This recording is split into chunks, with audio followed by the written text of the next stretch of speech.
Today we are going to study diversity in the living world. This is the first unit in biology. Get the idea? And already you know the meaning of biology. See here now, biology means what? Biology. See here, the word bio means what? Living organisms or living things. Living or life. ನೋಡಿ ಇಲ್ಲಿ bio ಅಂತಂದ್ರೆ living things ಅಥವಾ life ಅಂತ. ಆಮೇಲೆ ಲಾಜಿ ಅಂತಂದ್ರೆ study of ಅಂತ ಅರ್ಥ. Study of. ಹಾಗಾದ್ರೆ study of life is known as biology ಅಂತ ಕರೀತೀವಿ. ಹೌದಾ?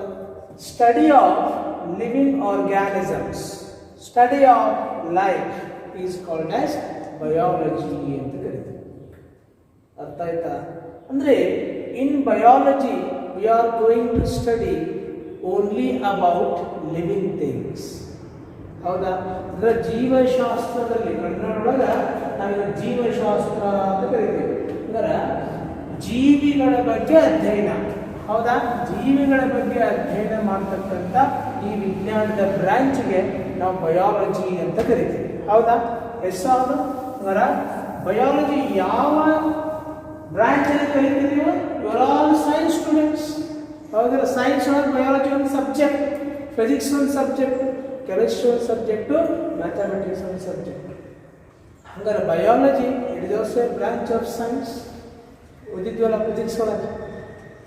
ಫಿಸಿಕ್ಸ್ ಅಥವಾ science is broadly divided into two branches, biological science and physical science ಅಂತ ಹೋಗಿ.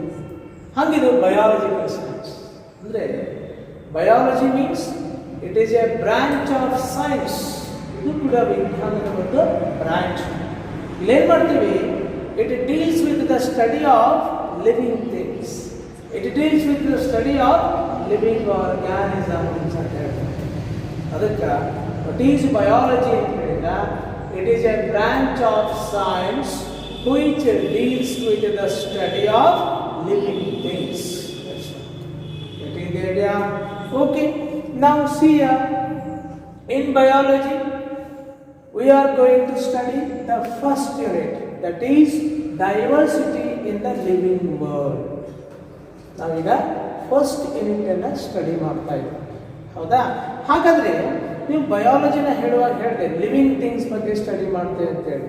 ನೋಡ್ರಿ, ನಮ್ಮ ಯೂನಿವರ್ಸ್ನಲ್ಲಿ on our planet earth living things ಯಾವ್ಯಾವ ಬರ್ತಾವೆ? Plants living, animals living. ಹೌದಾ? ಹಾಗಾದ್ರೆ plants and animals both are living. That means in biology we are going to study plants as well as animals because both are living things. ಆದರೆ ಈ plant ಮತ್ತು ಆನಿಮಲ್ಗಳನ್ನ ಒಟ್ಟಾರೆಯಾಗಿ study ಮಾಡೋಕ್ಕಾಗೋದಿಲ್ಲ. We can't study plants and animals together in a single branch. ಒಂದೇ branch ಅಲ್ಲಿ study ಮಾಡೋಕೆ ಆಗಲ್ಲ. ಯಾಕಂತಂದ್ರೆ the structural organisation of the plants and animals is totally different. ಪ್ಲಾಂಟ್ಗಳ ರಚನೆನೇ ಬೇರೆ ಇದೆ, ಅನಿಮಲ್ಸ್ಗಳ ದೇಹ ರಚನೆನೇ ಬೇರೆ ಇದೆ. ಹೀಗಾಗಿ ಅವೆರಡು ಲಿವಿಂಗ್ ಇರ್ಬೋದು, ಆದರೆ ಎರಡರ ದೇಹ ರಚನೆಗಳು, ಫಿಸಿಯಾಲಜಿಕಲ್ ಆಕ್ಟಿವಿಟೀಸು, ಹೌದಾ, ಅವೆಲ್ಲ ಅನಾಟಮಿಕಲ್ ಸ್ಟ್ರಕ್ಚರ್ಸು. ಅನಾಟಮಿಕಲ್ ಸ್ಟ್ರಕ್ಚರ್ಸ್ ಅಂದ್ರೆ ಆಂತರಿಕ ರಚನೆ. ಅನಾಟಮಿಕಲ್ ಸ್ಟ್ರಕ್ಚರ್ಸು ಡಿಫರೆಂಟ್ ಅದಾವ, ಫಿಸಿಯಾಲಜಿಕಲ್ ಆಕ್ಟಿವಿಟೀಸು ಡಿಫರೆಂಟ್ ಅದ.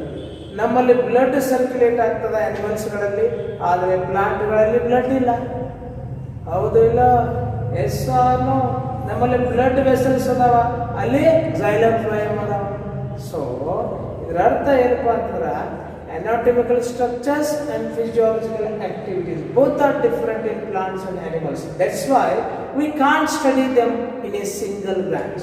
That's why we are going to make two branches in biology. ಬಯಾಲಜಿಗೆ ಮತ್ತೆ ಎರಡು ಬ್ರಾಂಚ್ ಆಗಿಬಿಟ್ಟಿದ್ದೇವೆ ನಾವು. ಯಾವ್ಯಾವ?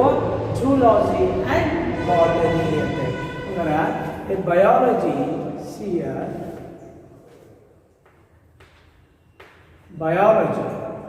biology is broadly classified into two types. What are those? Zoology and botany. It is the idea. Zoology is study of animals. Study of animals. Study of animals is known as zoology, and botany ಅಂತಂದ್ರೆ study of plants. Study of plants. ಸಸ್ಯಗಳ ಬಗ್ಗೆ ಅಧ್ಯಯನ ಮಾಡ್ತಕ್ಕಂಥ ಜೀವಶಾಸ್ತ್ರದ ವಿಭಾಗಕ್ಕೆ botany ಅಂತ ಕರೀತೀವಿ. ಪ್ರಾಣಿಗಳ ಬಗ್ಗೆ ಅಧ್ಯಯನ ಮಾಡ್ತಕ್ಕಂಥ ಜೀವಶಾಸ್ತ್ರದ ವಿಭಾಗಕ್ಕೆ ಜೂಲಾಜಿ ಅಂತ ಕರೀತೀವಿ. In this way, biology is broadly classified into two main branches. They are zoology and botany. What is zoology? It is a branch of biology which deals with the study of animals. What is botany? It is a branch of biology which deals with the study of study of plants. In the idea. Now let us study the first unit in the biology, that is diversity in the living world. ಜೀವಿಗಳ ವೈವಿಧ್ಯತೆ. Diversity ಅಂದ್ರೇನು? ವೈವಿಧ್ಯತೆ. ಹೌದಾ? ವೈವಿಧ್ಯತೆ ಅಂತ ಗೊತ್ತಲ್ಲ. Diversity ಅಂತಂದ್ರೆ ವೈವಿಧ್ಯತೆ. ಜೀವಿಗಳಲ್ಲಿ diversity in the living world ಅಂತಂದ್ರೆ, ಲಿವಿಂಗ್ ವರ್ಲ್ಡ್ ಅಂದ್ರೆ ಜೀವಿಗಳ ಜಗತ್ತು. ಹೌದಾ? ಯಾವ ಜಗತ್ತಿನಲ್ಲಿ ಜೀವಿಗಳು ವಾಸಿಸ್ತಾವಲ್ಲ ಅದು ಜೀವಿಗಳ ಜಗತ್ತು. ಆ ಜೀವಿಗಳ ಜಗತ್ತಲ್ಲಿ ಹೆಂಗೆ ವೈವಿಧ್ಯತೆ ಇದೆ? ಹೌದಾ? let me to know what is the meaning of diversity in the living world. In diversity ಅಂತಂದ್ರೆ ವೈವಿಧ್ಯತೆ ಅಂತ ಹೇಳಿ. But actually how can you define ವೈವಿಧ್ಯತೆ? ನೋಡ್ರಿ, there are different plants are present on our planet Earth. ಹೌದಾ? ನಮ್ಮ planet ಯಾವುದು? Planet ಅಂದ್ರೆ ಗ್ರಹ. ನಾವು ಇರ್ತಕ್ಕಂಥ ಪ್ಲಾನೆಟ್ ಯಾವುದು? ಭೂಮಿ, ಅರ್ತ್. ಹೌದಾ? ಈ ಭೂಮಿ ಮೇಲೆ ಎಷ್ಟು ಸಸ್ಯಗಳಿದಾವತ್ತಿ? 5900 ಪ್ರಭೇದಗಳದಾವ. 5900 species are there, plant species ಅದಾವ ಭೂಮಿ ಮೇಲೆ. On our planet earth 5900 species of plants are there. 5900 ಪ್ರಭೇದದ ಪ್ಲಾಂಟ್ಗಳಿವೆ ಅಂತ. And also 4326 4326 species of animals ಅದಾವ. ಪ್ರಾಣಿ ಪ್ರಭೇದಗಳು ಎಷ್ಟದಾವ? 4326. 4326 animal species are present on our planet Earth. ಅಂದ್ರೆ ಎಷ್ಟೊಂದು ವೈವಿಧ್ಯತೆ ಇದೆ. That means there are different types of plants and animals are found on the surface of Earth. ಭೂಮಿ ಮೇಲೆ ವಿವಿಧ ರೀತಿಯ ಪ್ಲಾಂಟ್ಗಳು, ವಿವಿಧ ರೀತಿಯ ಅನಿಮಲ್ಸ್ಗಳು ಅದಾವ. ಹೌದಾ? They are having different form. ಅವು ವಿವಿಧ ರೂಪವನ್ನ ಹೊಂದ್ಯಾವ. ಫಾರ್ಮ್ ಅಂದ್ರೆ ರೂಪ. ಅರ್ಥ ಆಯ್ತಾ? ಯಾರ ರೂಪ ಇದ್ದಲ್ಲಿ ರೂಪ ಅಲ್ಲ. ಓಕೆ, ರೂಪಗಳು. They are having different forms. ಅವು ವಿವಿಧ ರೀತಿಯ ರೂಪಗಳನ್ನ ಹೊಂದ್ಯಾವ. They are having different colours. ನೋಡ್ರಿ, ವಿವಿಧ ರೀತಿಯ ಬಣ್ಣಗಳನ್ನ ಹೊಂದ್ಯಾವ. They are having different size. ನೋಡ್ರಿ, ಅಮೀಬಾದಿಂದ ಹಿಡ್ಕೊಂಡು ಡೈನೋಸಾರ್ಸ್ ತನಕ ದೊಡ್ಡ ದೊಡ್ಡ ಜೀವಿಗಳು ಡಿಫರೆಂಟ್ ಸೈಜ್ ಅನ್ನ ಹೊಂದಿದೆ. ಹೌದಾ? There anatomical structures are different. ಅವುಗಳ ಆಂತರಿಕ ರಚನೆ ಬೇರೆ ಬೇರೆ ಆಗಿವೆ. ನೋಡ್ರಿ, ಅಮೀಬಾದ ಆಂತರಿಕ ರಚನೆ ತಗೋರಿ, ಎಷ್ಟು ಸೂಕ್ಷ್ಮ. ಇರುವೆದ ಆಂತರಿಕ ರಚನೆ ತಗೋರಿ, ಅದಕ್ಕಿಂತ ದೊಡ್ಡದು ಚಿಟ್ಟೆ, ಫ್ಲೈಸ್. ಅದಕ್ಕಿಂತ ದೊಡ್ಡದು ಪಕ್ಷಿಗಳಿಂದ ಪ್ರಾಣಿಗಳು, ಹುಲಿ, ಸಿಂಹ, ಕರಡಿ, ಆನೆ, ಜಿರಾಫೆ. ನೋಡ್ರಿ, ಎನಾಟಮಿಕಲ್ ಸ್ಟ್ರಕ್ಚರ್ ಹೆಂಗೆ ಡಿಫರೆಂಟ್ ಅದಾವ. There are different anatomical structures. Their physiological activities are different. ಅವುಗಳ ದೇಹ ಏನು ಕಾರ್ಯನಿರ್ವಹಿಸಲ್ಲ ಅದು ಕೂಡ ಡಿಫ್ರೆಂಟ್ ಇದೆ. ಒಂದಿಷ್ಟು ಹುಲ್ಲು ತಿಂದ್ರೆ ಮಾತ್ರ ಜೀರ್ಣ ಆಗ್ತೈತಿ. ಜಿಂಕೆ, ಜಿರಾಫೆ ಇವೆಲ್ಲ ಹುಲ್ಲು ತಿಂದ್ರೆ ಮಾತ್ರ ಡೈಜೆಸ್ಟ್ ಆಗ್ತೈತಿ, ಅವಕ್ಕೆ ಶಕ್ತಿ ಬರ್ತದ. ಆದ್ರೆ ಹುಲಿ ಹುಲಿತನಾಗದೆ ಅದು ಮಾಂಸ ತಿಂದ್ರೆ ಮಾತ್ರ ಅದಕ್ಕೆ ಡೈಜೆಸ್ಟ್ ಆಗತ್ತೆ, ಶಕ್ತಿ ಬರ್ತೈತಿ. ನೋಡ್ರಿ, physiological activities are very different. Yes or their habits are different. ಅವು ಕೂಡ ಸ್ವಭಾವ ಡಿಫರೆಂಟ್ ಐತಿ. ಹೌದು ಇಲ್ಲ? Yes or no? ಮೊಸಳೆ ಒಮ್ಮೆ ತಿಂದಪ್ಪ ಅಂದ್ರೆ ಎಷ್ಟೋ ಹೊತ್ತಿಗೆ ಊಟ ಮಾಡುವುದು ನೋಡ್ರಿ. ಮಕ್ಕಳ ಹ್ಯಾಬಿಟ್ ಚೇಂಜ್ ಇದೆ, ಸ್ವಭಾವ ಚೇಂಜ್ ಇದೆ. Yes or it is the idea. ಹೌದಾ? ಹಲ್ಲಿ ನೀರನ್ನು ಮುಟ್ಟುದಿಲ್ಲ, ಸ್ವಭಾವ ಚೇಂಜ್ ಇದೆ. ಕಪ್ಪೆ ನೀರಲ್ಲಿ ವಾಸಿಸ್ತದೆ, ಭೂಮಿ ಮೇಲೆ ವಾಸಿಸ್ತದ, ಉಭಯವಾಸಿ. ಹೌದಿಲ್ಲ? Its habit is totally different. ಅಂದ್ರೆ they're having different habits and they're having different habitats. ಅವುಗಳು ವಾಸ ಮಾಡ್ತಕ್ಕಂಥ ಸ್ಥಳಗಳು ಕೂಡ ಡಿಫರೆಂಟ್ ಆಗಿವೆ. ಚಿರತೆ ಮರದ ಮೇಲೆ ವಾಸಿಸ್ತವ, ಹುಲಿಗಳು ಗುಹೆಗಳಲ್ಲಿ ವಾಸಿಸ್ತಾವ, ಕೆಲವೊಂದು ಒಳಗೆ ಮಣ್ಣೊಳಗೆ ವಾಸಿಸ್ತಾವ, ಏಡಿ ಉಸು ಒಳಗೆ ಮಣ್ಣೊಳಗೆ ವಾಸಿಸ್ತದ. ಹೌದು ಇಲ್ಲ? And this is referred to as ವೈವಿಧ್ಯತೆ, ಜೀವಿ ವೈವಿಧ್ಯತೆ ಅಂತ ಕರೀತಾರೆ. Yes or this is the meaning of diversity in the living. This is the meaning of diversity, ಜೀವ ವೈವಿಧ್ಯತೆ. What do you mean by diversity of the living world? Define diversity in the living world and there are different types of plants and animals are found on our planet Earth. They are having different form, color, size, and they are having different physiological activities, anatomical structures, and also their habits and habitats are totally different, and this is referred to as diversity in the living organism, diversity in the living world. Varila, notiga, different types of, there are different types of, there are different types of, there are different types of plants and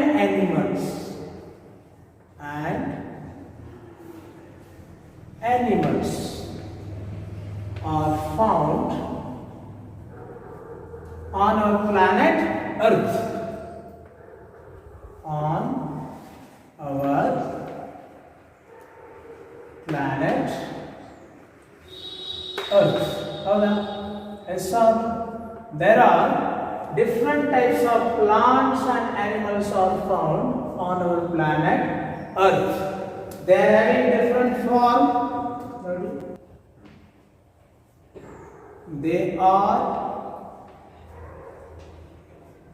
having ಅವು ಹೊಂದಿವೆ ಏನನ್ನ? Different form,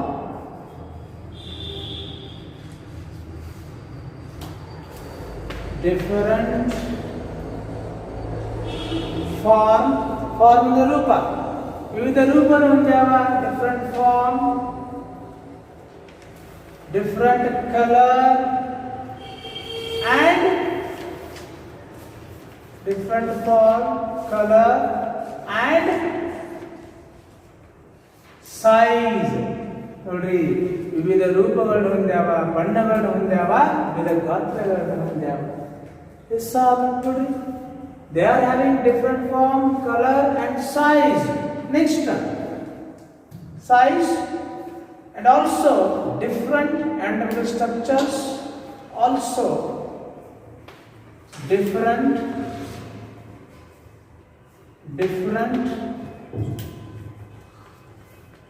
anatomical structure ಆಂತರಿಕ ರಚನೆ, and also different anatomical structure, physiological activities, physiological activities,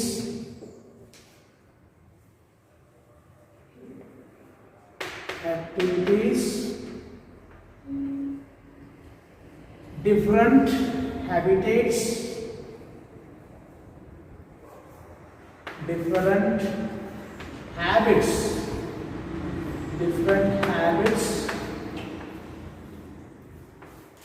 habitats. How the different habits and habitats. This is referred to as. This is referred to as. This is referred to as diversity in the living world. Diversity in the living world. Getting the area? ಗೊತ್ತಾಯ್ತಲ್ಲ? ಇದಕ್ಕೆ ನಾವು ಜೀವ ವೈವಿಧ್ಯತೆ ಅಂತ ಕರಿತೀವಿ. ಹೌದಾ? ನೋಡ್ರಿ, ಯಾರು ಅರ್ಥ ಆಗಿಲ್ಲ ಅಂತ ನಾನು ಹೋಗ್ಬೇಡ್ರಿ, ನಾನು ಬಹಳ ಸ್ಲೋ ಹೇಳ್ತಾ ಇದ್ದೇನೆ. ನೋಡ್ರಿ, ವಾಟ್ ಯು ಮೀನ್ ಬೈ ಜೀವ ವೈವಿಧ್ಯತೆ? Diversity in the living world. There are different types of plants and animals are found on our planet Earth. They are having different form, color and size, and also different anatomical structure, physiological activities, different habits, habitats. This is referred to as diversity in the living world. ಹೌದಾ?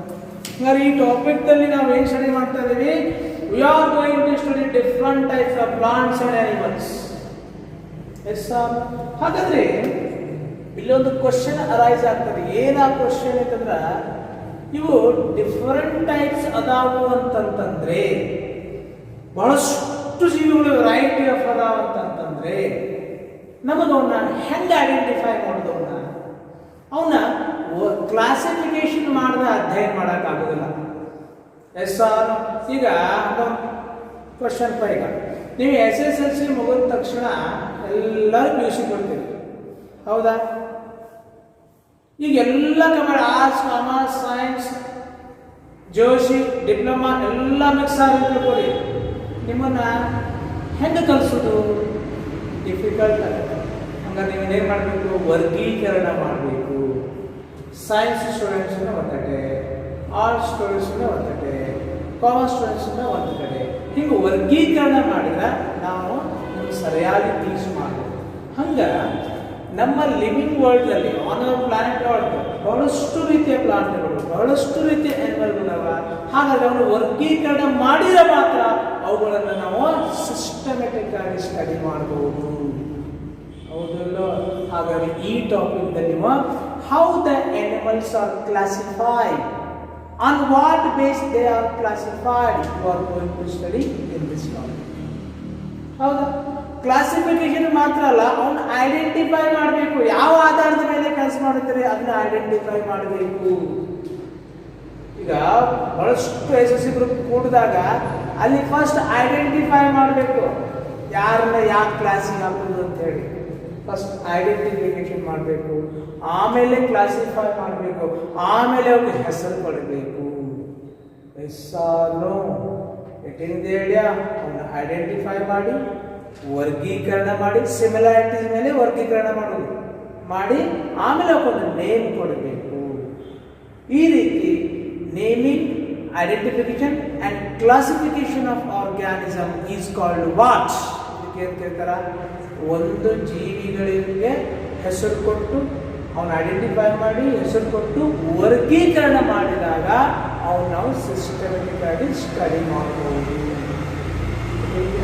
ಇದಕ್ಕೆ ನಾವು ನೊಮೆನ್ಕ್ಲೇಚರ್ ಅಂತೀವಿ. ಹೌದಾ? ಇವಾಗ ನೊಮೆನ್ಕ್ಲೇಚರ್ basically ಏನಪ್ಪ ಅಂತಂದ್ರೆ, for example ನಾವು ಈ ಪ್ರಾಣಿಗಳನ್ನು ಈಗ ನಮ್ಮೂರ ನಾವೇನು ಕರಿತೀವಿ? ಸೌದತ್ತಾಗ ನಾಯಿಗೆ ನಾಯಿ ಅಂತ ಕರಿತೀವಿ, ಹೌದಾ?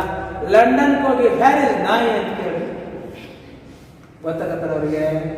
ಜರ್ಮನಿಗೆ ಹೋಗಿ ಪ್ಯಾರಿಸ್ ನಾಯಿ ಅಂತ ಕೇಳಿ ಗೊತ್ತಾಗತ್ತದ. ಅಥವಾ ಜರ್ಮನಿ ನಾಯಿ ಒಳಗೆ ಆ ನಾಯಿ ನಾವು ಹೆಂಗಂತ ಅವ್ರ ಭಾಷೆ ಒಳಗೆ ಏನೋ ಒಂದು ಅಂತಿರ್ತಾರೆ. ಅವ್ರು ಬಂದ ವೇರ್ ಇಸ್ ದ್ಯಾಟ್ ಅಂತ ಕೇಳಿ ಏನು ಮಾಡ್ತೀವಿ? ನಿಮ್ಗೆ ಗೊತ್ತೇ ಆಗೋದಿಲ್ಲ. ಅದಕ್ಕೆ ಈ ಸೈಂಟಿಸ್ಟ್ ಏನು ಮಾಡಿರಪ್ಪ ಅಂತಂದ್ರೆ, ಈ ಸೈಂಟಿಸ್ಟು ಅವುಗಳಿಗೆ ಜಗತ್ತಿನ ಯಾವ ಮೂಲೆಗೆ ಹೋದ್ರೂ ಅದು ಒಂದೇ ಹೆಸರಿಂದ ಆ ಜೀವಿ ಐಡೆಂಟಿಫೈ ಆಗಬೇಕು. ಬೇಕಾಗಲ್ಲ ಹೋದ್ರೆ ಜಗತ್ತಿನ ಯಾವುದೇ ಮೂಲೆಗೆ ಹೋದ್ರೂ ಆ ಜೀವಿ ಹೆಸರು ಅದು ಒಂದೇ ಇರಬೇಕು, ಚೇಂಜ್ ಆಗುತ್ತೆ. ಚೇಂಜ್ ಆದ್ರೆ ಏನಾಗುತ್ತೆ, ಕನ್ಫ್ಯೂಷನ್ ಆಗುತ್ತೆ. ಈಗ ನಾವು ನಾಯಿ ಅಂತಪ್ಪ, ಅವ್ರು ಇನ್ನೊಂದು ಏನೋ ಅಂತಾರ. ಈಗ ಫಾರ್ ಎಕ್ಸಾಂಪಲ್, ಈಗ ಕೌಂಟಿಂಗ್ ಸ್ಟಾರ್ಟ್ ಆಗ್ತದೆ. ಏನಂತ, ಸೌದತ್ತಿರೋ ಎಲ್ಲ ನಾಯಿಗಳನ್ನ ನೀವು ಎಷ್ಟು ನಾಯಿಗಳದಾವ ಅದನ್ನ ಸ್ವಲ್ಪ ರಿಪೋರ್ಟ್ ಕಳಿಸ್ರಿ ಅಂತೇಳಿ ನಮ್ಮ ಯಾರಪ್ಪ ಹೆಲ್ತ್ ಇನ್ಸ್ಪೆಕ್ಟ್ರು ನಿಮಗೆ ಒಂದು ಇದನ್ನು ಕೊಡ್ತಾರೆ.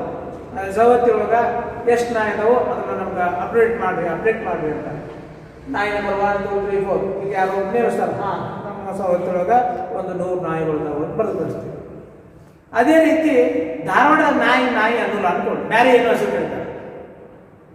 ಹೌದಿಲ್ಲ, ಅವರು ನಮ್ಮೂರ ಅವ ನಾಯಿಗೆ ಬೇರೆ ಹೆಸರು ಇರ್ತಾರ, ನಾಯಿ ಅನ್ನೋಲ್ಲ, ಬಟ್ ನಾಯಿನದು ನಾವು ಬೇರೆ ಹೆಸರು ಕರಿತಾರ. ನಮ್ಮ ಮನ್ಯಾಗ ಅವ್ರು ಅದಕ್ಕೆ ಅಂತ XYZ ಅಂತ, ಧಾರವಾಡದಾಗ XYZ ಅಂತ ಅಂದ್ಕೊಂಡು ನಾಯಿಗಳು. ನಮ್ಮಲ್ಲಿ ನಾಯಿ ಇಲ್ರಿ, ಸವದತ್ತಿ ಕಡೆ ರಿಪೋರ್ಟ್ ಕೊಡ್ತಾರೆ, ಸವದತ್ತಿಯಲ್ಲಿ 100 ನಾಯಿಗಳಿವೆ. ಧಾರವಾಡದ ಇವ್ರ ನಾಯಿ ಅದಾವ, ನಮ್ಮಲ್ಲಿ ನಾಯಿ ಇಲ್ಲ, XYZ ಅದು. ನಮ್ಮಲ್ಲಿ 150 XYZ ಅದಾವ ಅಂತ. ಈ XYZ ಅಂದ್ರೇನು? ನಾಯಿ ಅಂದ್ರೇನು? ನಾಯಿನ. ಬಟ್ ನಾವು ಅನ್ನೋ ಹೆಸರು ಬೇರೆ ಬೇರೆ ಆಗಿದೆ. ಇಲ್ಲೇನು ಕನ್ಫ್ಯೂಷನ್ ಬಿತ್ತು. ಈಗ ನಾಯಿಗಳು ಎಷ್ಟಾದವು? ಧಾರವಾಡ ಸೌದತ್ತಿ ಸೇರಿದ್ರ ಧಾರವಾಡ 150, ಇಲ್ಲಿ 100, ಎಷ್ಟಾದವು? 250 ನಾಯಿಗಳು. ಬಟ್ ಏನಂತಾನ, ನಮ್ಮಲ್ಲಿ ನಾಯಿ ಇಲ್ಪ, ನಮ್ಮಲ್ಲಿ XYZ ಅದ. ನಾಯಿಗೆ XYZ ಅಂತಾನ. ಹಂಗಾರೆ ಕೌಂಟ್ ಮಾಡಕ್ಕಾಗತ್ತೆ. ಈಗ ಧಾರವಾಡ ಸೌದತ್ತಿ ಸೇರಿ 250 ಅದು. ಧಾರವಾಡ ಅಂತಾನ ನಮ್ಮಲ್ಲಿ 150 XYZ ಇದಾವ, ನಾಯಿ ಇಲ್ಲ ಅಂತ. ಸವದತ್ತಿ ಅಂತಾನ ನಮ್ಮಲ್ಲಿ 100 ನಾಯಿ ಅದಾವ, XYZ ಇಲ್ಲ ಅಂತ. ಬಟ್ ಬೇಸಿಕಲಿ ಏನಂತ, ಇಬ್ರು ಡಿಫ್ರೆಂಟ್ ಹೆಸರನ್ನ ಕರೆಯಕತ್ತಿಂದ ಪ್ರಾಬ್ಲಮ್ ಆಗುತ್ತೆ. ಅದಕ್ಕೆ ಸೈಂಟಿಸ್ಟ್ ಏನ್ ಮಾಡಿದಪ್ಪ ಅಂದ್ರೆ, ಜಗತ್ತಿನ ಯಾವುದೇ ಮೂಲೆಯಲ್ಲಿ ಹೋದ್ರು ನಾಯಿಗೆ ಅಥವಾ ಒಂದು ಪ್ಲಾಂಟ್ಗೆ ಅಥವಾ ಒಂದು ಸಸ್ಯಕ್ಕೆ ಯಾವುದೇ ಮೂಲೆಗೆ ಹೋದ್ರು ಒಂದೇ ಹೆಸರಿನಿಂದ ಅದನ್ನು ಕರಿಬೇಕು. ಒಂದೇ ಹೆಸರಿನಿಂದ ಕರೆದಾಗ ನಮ್ಮ ಕೌಂಟಿಂಗ್ ಈಸಿ ಆಗ್ತೈತಿ. ಹೌದು ಇಲ್ಲ?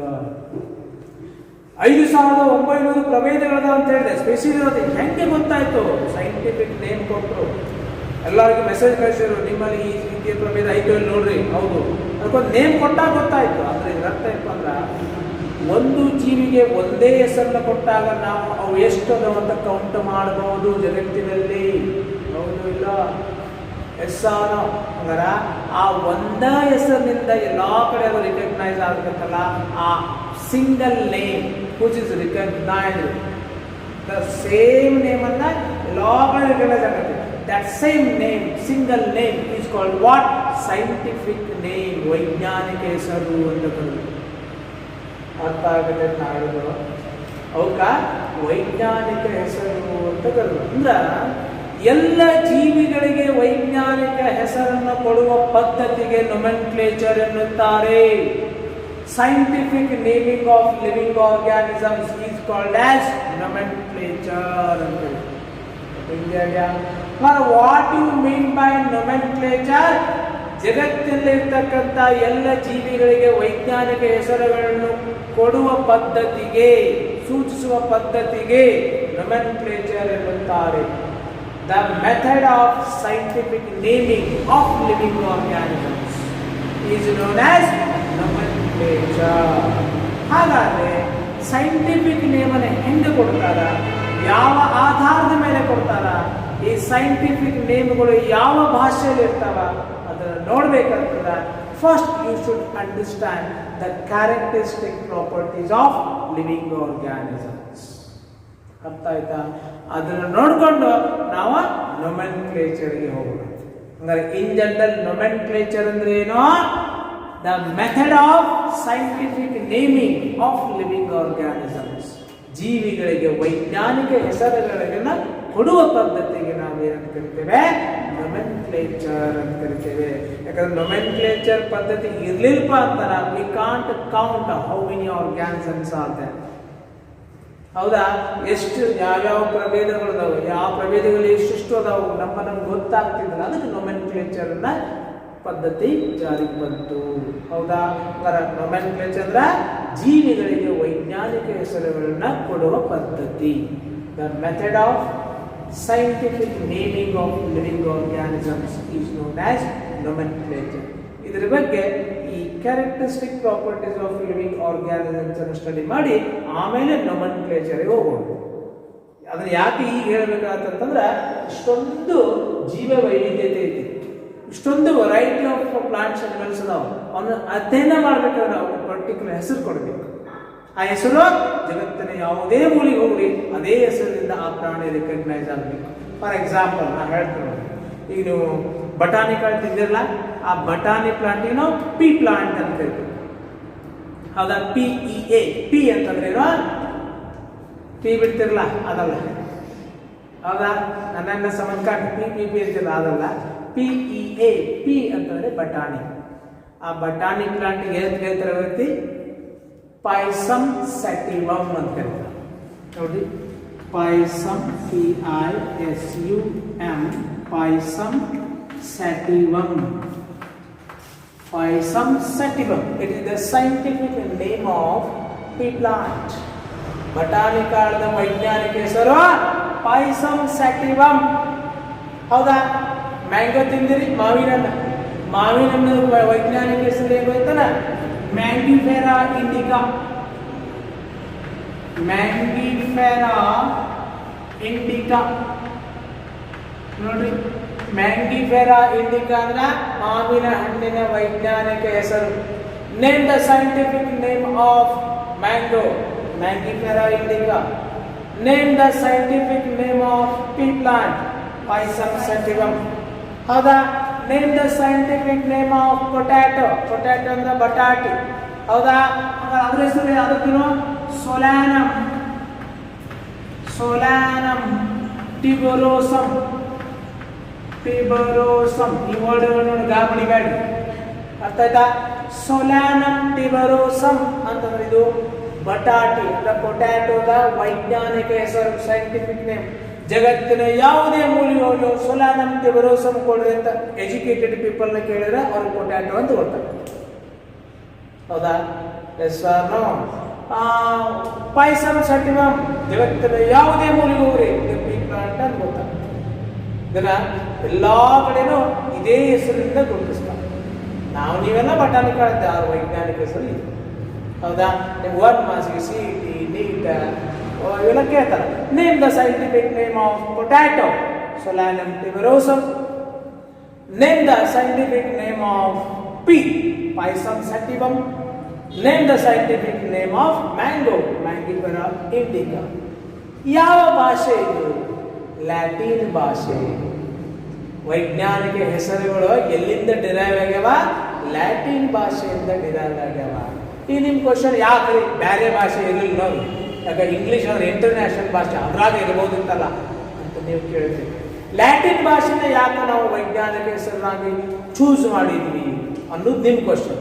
ಇದನ್ನ ನೊಮೆನ್ಕ್ಲೇಚರ್ನ ಡಿಟೇಲ್ ಆಗಿ ನೆಕ್ಸ್ಟ್ ನಾ ಬರ್ತೇನೆ, ಅಲ್ಲಿಗೆ ಅವಾಗ ಹೇಳ್ತೇನೆ ಯಾವ ಆಧಾರ ಈ ಎರಡು ವರ್ಡನ್ನು ಯಾಕೆ ಯೂಸ್ ಮಾಡಿದ್ರು, ಇದೇನು ಸೂಚಿಸ್ತದ, ಇದೇನು ಸೂಚಿಸ್ತದ, ಲ್ಯಾಟಿನ್ ಭಾಷೆನ ಯಾಕೆ ಅವರು ಆಯ್ಕೊಂಡ್ರು, ಅದಕ್ಕೆ ಬಹಳಷ್ಟು ಕಾರಣಗಳದವ. ಅವನ್ನ ನಾವು ಇನ್ನೊಂದು ಸ್ವಲ್ಪ ಸ್ಟಡಿ ಮಾಡೋಣ. First we should study what are the characteristic properties of living organisms. Okay, ಈಗ ನೋಡ್ರಿ, ಮೊನ್ನೆ ನಮ್ಮಲ್ಲಿ ಏನಾಗ್ಬಿಡ್ತು, ಈ ಸುಚಿತ್ರ ಅನ್ನೋರು 4-4 ಮಂದಿ ಅದ. ಸುಚಿತ್ರ ಅಂದ ಕೂಡ ಅಟ್ರು ಎದ್ದಿದ್ರು, ಪ್ರಾಬ್ಲಮ್ ಆಯ್ತು. ನಾವು ಮತ್ತೆ ಹೆಸರು ಕೊಟ್ಟಿವಿ, ಸುಚಿತ್ರ 1, ಸುಚಿತ್ರ 2, ಸುಚಿತ್ರ 3 ಅಂತ ಕೊಟ್ಟು. ಸುಚಿತ್ರ 1 ಅಂದಾಗ ಅಂದ್ರೆ ಯಾಕೆ ನೇಮಿಂಗ್ ಕೊಡಬೇಕು, ಕನ್ಫ್ಯೂಷನ್ ಇರಬಾರ್ದು. ಮತ್ತು ಆ ಕ್ಲಾಸ್ನಾಗ ಒಬ್ಬರಿಗೆ ಇರ್ಬೇಕು ಹೆಸರ, ಅಂದ್ರೆ ಕನ್ಫ್ಯೂಷನ್ ಆಗೋದಿಲ್ಲ. 3-4 ಮಂದಿ ಪೂಜಾರು ನೋಡಿದ್ರೆ, 3-4 ಮಂದಿ ವಿವೇಕ ನೋಡಿದ್ರೆ ಪ್ರಾಬ್ಲಮ್ ಆಗ್ಬಿಡ್ತೀವಿ. ಅದಕ್ಕೆ ಸೈಂಟಿಫಿಕ್ ನೇಮ್ ಯಾಕೆ ಕೊಟ್ಟರಪ್ಪ ಅಂತಂದ್ರೆ ಕೌಂಟಿಂಗ್ ಹೆಲ್ಪ್ ಆಗಲಿ, ಅಧ್ಯಯನಕ್ಕೆ ಹೆಲ್ಪ್ ಆಗಲಿ ಅನ್ನೋ ಉದ್ದೇಶದಿಂದ ಕೊಡ್ತೀವಿ. ಅರ್ಥ ಆಯ್ತಾ? ಓಕೆ, ನಾವು let us study what are the characteristic properties of living organism. ಹಂಗಾರ ಲಿವಿಂಗ್ ಆರ್ಗ್ಯಾನಿಸಮ್ಗಳ ಕ್ಯಾರೆಕ್ಟರಿಸ್ಟಿಕ್ ಪ್ರಾಪರ್ಟೀಸ್ ಯಾವ್ಯಾವಪ್ಪ? ಆಲ್ರೆಡಿ ಐ ಟೋಲ್ಡ್ ಯು, ನೀವು ಕೂಡ ಕಲ್ತಿರ್ತೀರಿ. ನೀವು ಆಲ್ರೆಡಿ 9th 10th ಎಲ್ಲ ಕಡೆ ಕಲ್ತಿರ್ತೀರಿ. ಆಮೇಲೆ ಒಂದು ಮೋರ್ ಥಿಂಗ್, ನಾನು ಹೇಳುವಾಗ ಬರ್ಕೋಬಾರ್ದು, ಅದು ಭಾಳ ಕೆಟ್ಟ ಹ್ಯಾಬಿಟ್. ಯಾವಾಗ ತಿಳ್ಕೊರಿ, ನಿಮ್ಮ ಮೈಂಡ್ ಒಳಗೆ ರಿಜಿಸ್ಟರ್ ಆಗ್ಬೇಕಂತಂದ್ರೆ ಲಿಸನ್ ಕೇರ್ಫುಲಿ. ನೀವು ಮೂವಿ ನೋಡಕ್ ಹೋದಾಗ ನೋಟ್ಸ್ ಓದಿರ್ತಾರ, ಹೀರೋ ಯಾರು ಹೀರೋಯಿನ್ ಯಾರು ನೋಟ್ ಮಾಡ್ಕೋತೀರಿ, ಸುಮ್ಮನೆ ನೋಡ್ತೀರಿ, ಹಂಗೆ ಇಲ್ಲಿ ಯಾಕೆ ಹೇಳಿದ್ರಿ ನೋಟ್ಸ್ದಾಗ ಎಲ್ಲ ಹೇಳೋ ಕಾನ್ಸೆಪ್ಟ್ ಇರ್ತಾವ. ಜಸ್ಟ್ ಕುಂತು ಕೇಳ್ರಿ. ನಿಮ್ಮನ್ನು ಅನಲೈಸ್ ಹೆಂಗೆ ಮಾಡ್ಬೇಕಂದ್ರೆ ಕ್ಲಾಸ್ ಮುಗಿದ ಕ್ವಶನ್ ಕೇಳಿದ್ರೆ ಆನ್ಸರ್ ಹೇಳ್ಬೇಕಪ್ಪ, ಹಂಗೆ ರೆಡಿ ಆಗಿ ನೀವು ನಿಮ್ಮ ಮೈಂಡ್ ಹೆಂಗೆ ಸೆಟ್ ಆಗತ್ತೆ. ನೀವು ಬರ್ಕೊಳಕ್ಕೆ ಕೂಡಲೇ ಇಲ್ಲೈತೆ ಹೇಳ ನಂಗೆ ಗೊತ್ತೈತಿ, ಎಲ್ಲೈತದೋ ಇಲ್ಲೈತೆ ನೋಟ್ಸ್ ಬರ್ಕೊಳಕ್ಕಾದ್ರೆ ಈ ಕಾಂಪ್ಲಿಕೇಶನ್ಸ್ ಬರ್ತಾವೆ. ನಿಮ್ಮ ಮೈಂಡ್ ನಿಮ್ಮ ಮನಸ್ಸು ಲೇಜಿ ಆಗೈತಿ. ಇಲ್ಲಿ ಬರ್ಕೊಂಡ್ಲ ಇಲ್ಲಾಕೆ ತುಂಬ್ಕೋಬೇಕಂತ ಅಂತ ಮನಸ್ಸು ಅದು ಬರ್ಕೊಬಿಟ್ಬಿಡ್ರಿ. ಯಪ್ಪ ಫಾಸ್ಟ್ ಹೋಗಿ ಏನು ತುಂಬ್ಕೊಳ್ಬೇಕಂತ ಇದನ್ನು ಕಲಿಸಿ ಮನಸ್ಸಿಗೆ. ಅರ್ಥ ಆಯ್ತು? ಇಲ್ಲೇ ಬಿಟ್ಟು ಹೋಗಿ ಕಲಿಸ್ಬೇಡ್ರಿ, ನೋಡ್ಬಿಟ್ಟ ಬಿಟ್ಟು ಕಲಿಸ್ಬೇಡ್ರಿ, ಅದೇ ಹೋಗ್ತದೆ. ಅದಕ್ಕೆ ಬರ್ಕೋಬೇಡ. ಓಕೆ, ನೀವು ಬೇಕಾದ್ರೆ ಲಾಸ್ಟ್ ಹೇಳಿ ಸರ್ ಸ್ವಲ್ಪ ಬರ್ಕೋತನ್ರಿ, ವೇಟ್ ಮಾಡಿ ಅಂತ ನಾನು ಲಾಸ್ಟ್ ನಿಲ್ತಂತೆ. ಓಕೆ, ನಾ ಹೇಳುವ ಬರ್ಕೋಬೇಡ. Okay, see and already you know that there are some ಮೂಲ ವಸ್ತುಗಳು, there are some elements which are present both in living things and non-living things. living things ಅಂತಂದ್ರೆ ಏನು? ಸಜೀವಿಗಳು. non-living things ಅಂದ್ರೆ ಏನು? ನಿರ್ಜೀವಿಗಳು. ಈ ಸಜೀವಿಗಳು ಮತ್ತು ನಿರ್ಜೀವಿಗಳಲ್ಲಿ ಕೆಲವೊಂದಿಷ್ಟು ಮೂಲ ವಸ್ತುಗಳು ಎರಡರಲ್ಲೂ ಅದಾವ, ಎರಡರಲ್ಲಿ ಕಂಡು ಬರ್ತಾವ.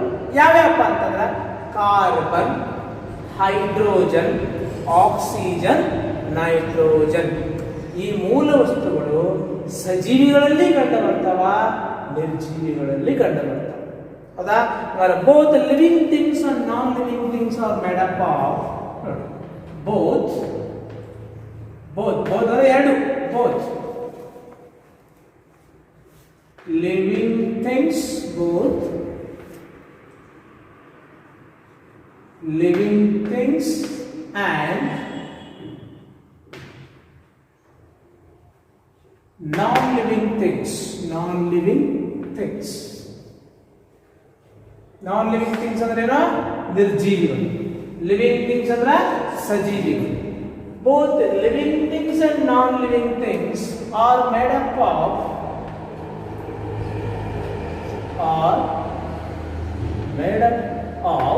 ಇದರಿಂದ ಮಾಡ್ಕೊಟ್ಟವ carbon,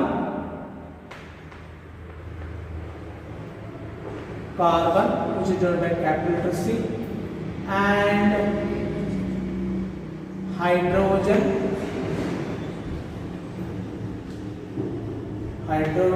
which is denoted by H, and third one is oxygen, which is denoted by capital letter O, and fourth one is nitrogen. These are the elements which are present both in ಸಜೀವಿಗಳು and ನಿರ್ಜೀವಿಗಳು. ಹೌದಾ? ನೋಡ್ರಿ ಹೇಳಿದ್ರೆ both living things and non-living things are made up of these elements, but still these ಸಜೀವಿಗಳು are separated by ನಿರ್ಜೀವಿಗಳು. ನೀವು ಒಂದೇ ಮೂಲ ವಸ್ತುಗಳನ್ನು ಹೊಂದಿದ್ರೂ ಕೂಡ ಇವು ಎರಡನ್ನು ನಾವೇನ್ ಮಾಡ್ತೇವೆ? ಕ್ಲಾಸಿಫೈ ಮಾಡ್ತೇವೆ, ಡಿಫರೆಂಟ್ ಆಗಿ ಕ್ಲಾಸಿಫೈ ಮಾಡ್ತೇವೆ. ಇದಕ್ಕೆ ಸಜೀವಿಗಳಿಂದ್ವಿ, ಅದಕ್ಕೆ ನಿರ್ಜೀವಿಗಳಿಂದ್ವಿ. ಯಾಕಪ್ಪ ಅಂತಂದ್ರೆ ಈ ಸಜೀವಿಗಳಲ್ಲಿ ಇರ್ತಕ್ಕಂಥ ಕೆಲವೊಂದಿಷ್ಟು ಪ್ರಾಪರ್ಟೀಸು, ಕೆಲವೊಂದಿಷ್ಟು ಕ್ಯಾರೆಕ್ಟರಿಸ್ಟಿಕ್ ಪ್ರಾಪರ್ಟೀಸು ನಿರ್ಜೀವಿಗಳಿಗೆ ಇಲ್ಲ. ಅವು ಒಂದೇ ಮೂಲ ವಸ್ತುವಿಂದ ಮಾಡಲ್ಪಟ್ಟಿದ್ರು ಕೂಡ ಕೆಲವೊಂದು ಇದಕ್ಕಿರ್ತಕ್ಕಂಥ ಪ್ರಾಪರ್ಟೀಸ್ಗಳು ಅವಕ್ಕೆ ಇಲ್ಲ. ಹೀಗಾಗಿ the living things are separated by non living things. ಹಾಗಾದ್ರೆ ಯಾವ ಪ್ರಾಪರ್ಟೀಸ್ ಅವು ಇವುಗಳಿಂದ ಬೇರ್ಪಡುವ ಮಾಡಿ? That is characteristics of living organism. Now let us study what are those characteristic properties which are going to separate the living things from the non-living things. That we should study. ಹಂಗಾರೆ living things ಅನ್ನ non living things ಅನ್ನ separate ಮಾಡತಕ್ಕಂತಹ characteristic property ಯಾವುದು ನಿಮಗೆ ಗೊತ್ತಿದೆ? ಯಾವ ಅಂತಂದ್ರೆ ನಿಮ್ಗೆ ಗೊತ್ತಿದೆ, ಸಜೀವಿಗಳು ಜೀವಕೋಶಗಳಿಂದ ಮಾಡಲ್ಪಟ್ಟಿವೆ. ನೋಡ್ರಿ, ಸಜೀವಿಗಳು ಎದರಿಂದ ಮಾಡಲ್ಪಟ್ಟವ? ಜೀವಕೋಶಗಳಿಂದ ಮಾಡಲ್ಪಟ್ಟಿವೆ. ಜೀವಕೋಶಗಳಲ್ಲ ಸೆಲ್ಸ್. ಹೌದಾ? ನಿರ್ಜೀವಿಗಳು ಈ ಟೇಬಲ್ ಐತಿ, ಈಗ ನಿಮ್ಮಲ್ಲಿ ಡೆಸ್ಕ್ ಐತಿ, ಸೆಲ್ ಅದಾವ, ಆಟಮ್ಸ್ ಅದಾವ, ಮಾಲಿಕ್ಯೂಲ್ಸ್ ಅದಾವ. ಐದರ ಆಟಮ್ಸ್ ಆರ್ ಮಾಲಿಕ್ಯೂಲ್ಸ್ ಮಾಡಲ್ಪಟ್ಟಿದ್ದಾರೆ, ಸೆಲ್ನಿಂದ ಮಾಡಲ್ಪಟ್ಟಿಲ್ಲ. ಸೆಲ್ಗೂ ಆಟಮ್ಗೂ ಏನು ವ್ಯತ್ಯಾಸ? ಆಟಮ್ದಲ್ಲಿ ಸೈಟೋಪ್ಲಾಸಮ್ ಇರಂಗಿಲ್ಲ, ಪ್ರೋಟೋಪ್ಲಾಸಮ್ ಅಂತ ಹೇಳ್ತೀವಿ, ಕೋಶ ರಸ ಅಂತಿಲ್ಲ. ಆಟಮ್ದಲ್ಲಿ ಕೋಶ ರಸ ಇರೋದಲ್ಲ, ಆಟಮ್ದಲ್ಲಿ ಕೋಶ ರಸ ಇರೋದಿಲ್ಲ, ಪ್ರೋಟಾನ್ ನ್ಯೂಟ್ರಾನ್ ಎಲೆಕ್ಟ್ರಾನ್ ಅಷ್ಟೇ ಇರ್ತಾವೆ. ಆದ್ರೆ ಸೆಲ್ನಲ್ಲಿ ಪ್ರೋಟೋಪ್ಲಾಸಮ್ ಇರ್ತದ, ಹೌದಾ? ಮತ್ತೆ ಸೆಲ್ ಆರ್ಗ್ಯಾನಲ್ಸ್ ಇರ್ತಾವ. ಸೆಲ್ ಆರ್ಗ್ಯಾನಲ್ಸ್ ಅಂದ್ರೇನು? Mitochondria, nucleus, Golgi complex, centrioles, vacuoles, endoplasm, reticulum, ಇವೆಲ್ಲ ಎಲ್ಲಿರ್ತಾವ? ಜೀವಕೋಶದೊಳಗಿರ್ತಾವ. ಆಟಮ್ಸ್ ಅಲ್ಲಿ ಇರೋದಿಲ್ಲ, ಹೌದಿಲ್ಲ? ಹಾಗಾದ್ರೆ ಸಿಯರ್ all living organisms are made up of ಜೀವಕೋಶಗಳು. ಹೆಂಗ ಒಂದು ಬಿಲ್ಡಿಂಗ್ ಅನ್ನ ಬ್ಲಾಕ್ಸ್ ಎಲ್ಲ ಮಾಡಿಬಿಟ್ಟಿರ್ತಾರೆ, ಇಟ್ಟಂಗಿ ಬ್ಲಾಕ್ ನಿಂದ ಕಟ್ಟಿರ್ತಾರೆ. ಬಿಲ್ಡಿಂಗ್ ಹಂಗ ತಂದಿಟ್ಟಿರ್ತಾರೆ ಇಲ್ಲ, ಫಸ್ಟ್ ಒಂದು ಇಟ್ಟಂಗಿ ಇಡ್ತಾರೆ, ಆಮೇಲೆ 2, 3, 4, 5, ಆಮೇಲೆ ಸಾವಿರಾರು ಇಟ್ಟಂಗಿ ಇಡ್ತಾರೆ. ಹಂಗ ನೀವು ಫಸ್ಟ್ ಏಕಕೋಶ ಜೀವಿಗಳಿರ್ತೀರಿ. ಹೇಳಿದಿಲ್ಲ, sperm single cell, egg single cell, ಎರಡು ಫ್ಯೂಸ್ ಆದಾಗ ಅದು single cell, but diploid single ಇತ್ತು. ಅದು ಮೈಟಾಸಿಸ್ಗೆ ಒಳಪಡ್ತದೆ. ಮೈಟಾಸಿಸ್ಗೆ ಒಳಪಟ್ಟಾಗ ಒಂದಿದ್ದದ್ದು 2, 2 ಇದ್ದದ್ದು 4, 4 ಇದ್ದದ್ದು 8, 8 ಇದ್ದು 16, 16, 32, 33, 64, 64, 122 ಡಿವೈಡ್ ಆಗಿ ಬಿಲಿಯನ್ಸ್ ಆಫ್ ಸೆಲ್ಸ್ ಆಗ್ತವ. ಆ ಸೆಲ್ಗಳು ಸೇರಿ ಟಿಶ್ಯೂ ಆಗ್ತದ, ಅಂಗಾಂಶಗಳಾಗ್ತವ. ಬಹಳಷ್ಟು ಅಂಗಾಂಶಗಳು ಸೇರಿ ಅಂಗಗಳಾಗ್ತವ, ಆರ್ಗನ್ಸ್ ಆಗ್ತವ. ಬಹಳಷ್ಟು ಆರ್ಗನ್ಸ್ ಸೇರಿ ಅಂಗವ್ಯೂಹ ಆಗತ್ತ, ಅಂಗವ್ಯೂಹಗಳು ಸೇರಿ ಆರ್ಗ್ಯಾನಿಸಮ್ ಆಗ್ತೈತಿ, ಪಾಪು ಆಗ್ತೈತಿ. Yes or no? ಹಂಗಾರೆ basically we're all made up of cells. ಮನೆ ಎದರಿಂದ ಕಟ್ಟಿರಿ? ಸಿಮೆಂಟ್ ಇಂದ ಕಟ್ಟಿರಿ? ನೋ, ಇಟ್ಟಂಗಿಂದ ಕಟ್ಟಿರಿ. ಆಮೇಲೆ ಸಿಮೆಂಟ್ ಲೇಪನ ಮಾಡಿರಿ. ಹಂಗ ನಿಮ್ಮ ದೇಹ ಸೆಲ್ನಿಂದ ಆಗೈತಿ, ಆಮೇಲೆ ಚರ್ಮ ಬೆಳೆದೈತಿ, ಚರ್ಮದಿಂದ ಲೇಪಿತ ಆಗೈತಿ. ಚರ್ಮನೂ ಕೂಡ ಒಂಥರ ಸೆಲ್ ಅದು. Basically your all made up of ಜೀವಕೋಶಗಳು. ಅದೇ first property. Okay, all living characteristic properties of living organism.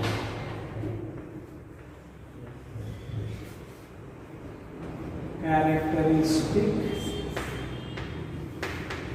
properties. Characteristic properties of living organisms. Of living organisms. ನೋಡ್ರಿ, ಯಾವಾಗಲೂ ಹ್ಯಾಪಿಯಾಗಿ ಕೇಳಬೇಕು, ಹ್ಯಾಪಿಯಾಗಿ ಓದಬೇಕು. ಆಮೇಲೆ ಕಾಂಪಿಟೇಷನ್ ಇರಬಾರ್ದ, ಸ್ಯಾಟಿಸ್ಫ್ಯಾಕ್ಷನ್ ಇರಬೇಕು. ಈಗ ಎಲ್ಲರೂ ಕಾಂಪಿಟೇಷನ್ ಮಾಡ್ತಾರೆ. ಕಾಂಪಿಟೇಷನ್ಗೆ ಓದಬಾರ್ದ, ಸ್ಯಾಟಿಸ್ಫ್ಯಾಕ್ಷನ್ಗೆ ಓದಬೇಕು. ಈಗ ನೀವು ಮನ್ಯಾಗ ಊಟ ಮಾಡ್ತಿರ್ತೀರಪ್ಪ, ಹೌದಾ? ನಿಮ್ಮ ಮನ್ಯಾಗ ಯಾರೊಬ್ರು ಗೌಂಡಿಗಳು ಕೆಲ್ಸಕ್ಕೆ ಬಂದಾರ, ಹೌದಾ? ಗೌಂಡಿ ಹಾಕಿ ತಿಂತಾನ. ಗೌಂಡಿ ಎಷ್ಟು ತಿಂತಾನ? ಗೌಂಡಿಗಳು ರೊಟ್ಟಿ ಒಂದು 8-10 ತಿಂತಾರ. ಫಿಸಿಕಲ್ ಎಕ್ಸರ್ಸೈಸ್ ಅಂತ ಇರೋದು. ಒಂದು 8-10 ರೊಟ್ಟಿ, ಇಷ್ಟು ಅನ್ನ, ಇಟ್ಟು ಸಾರು ತಿಂದು ಹೇಳ್ತಾರೆ. ಅವನು ನೋಡಿ ನೀವು 8 ರೊಟ್ಟಿ ತಿಂದ್ರೆ ನೀವು ಮುಂಜಾನೆ ಫ್ರಾಕ್ಷನ್ ಆಫ್ ಸೆಕೆಂಡ್ ನೀವು ಡಿಸೆಂಟ್ ಆಯ್ತು ತಿಂತಾರೆ. ಗೌಂಡಿ 8 ನಾಯಕ ಮಾಡ್ತೀನಿ. ಏನಾಗತ್ತೆ ಪರಿಸ್ಥಿತಿ? ಹೌದಿಲ್ಲ? ಅವ್ನು ತಿನ್ನ ನೋಡ್ತಿದ್ದೀರೋ ನೀವು ಹಿಡಿದಿರ್ತಿದ್ದೀರ? ಯಾವಾಗಲೂ ಹಸಿವಿಗೆ ತಿನ್ನಬೇಕು, ಒಳ್ಳೆಯದು. ಸ್ಯಾಟಿಸ್ಫ್ಯಾಕ್ಷನ್ಗೋಸ್ಕರ ತಿನ್ನಬೇಕು, ಊಟ ಮಾಡಬೇಕು.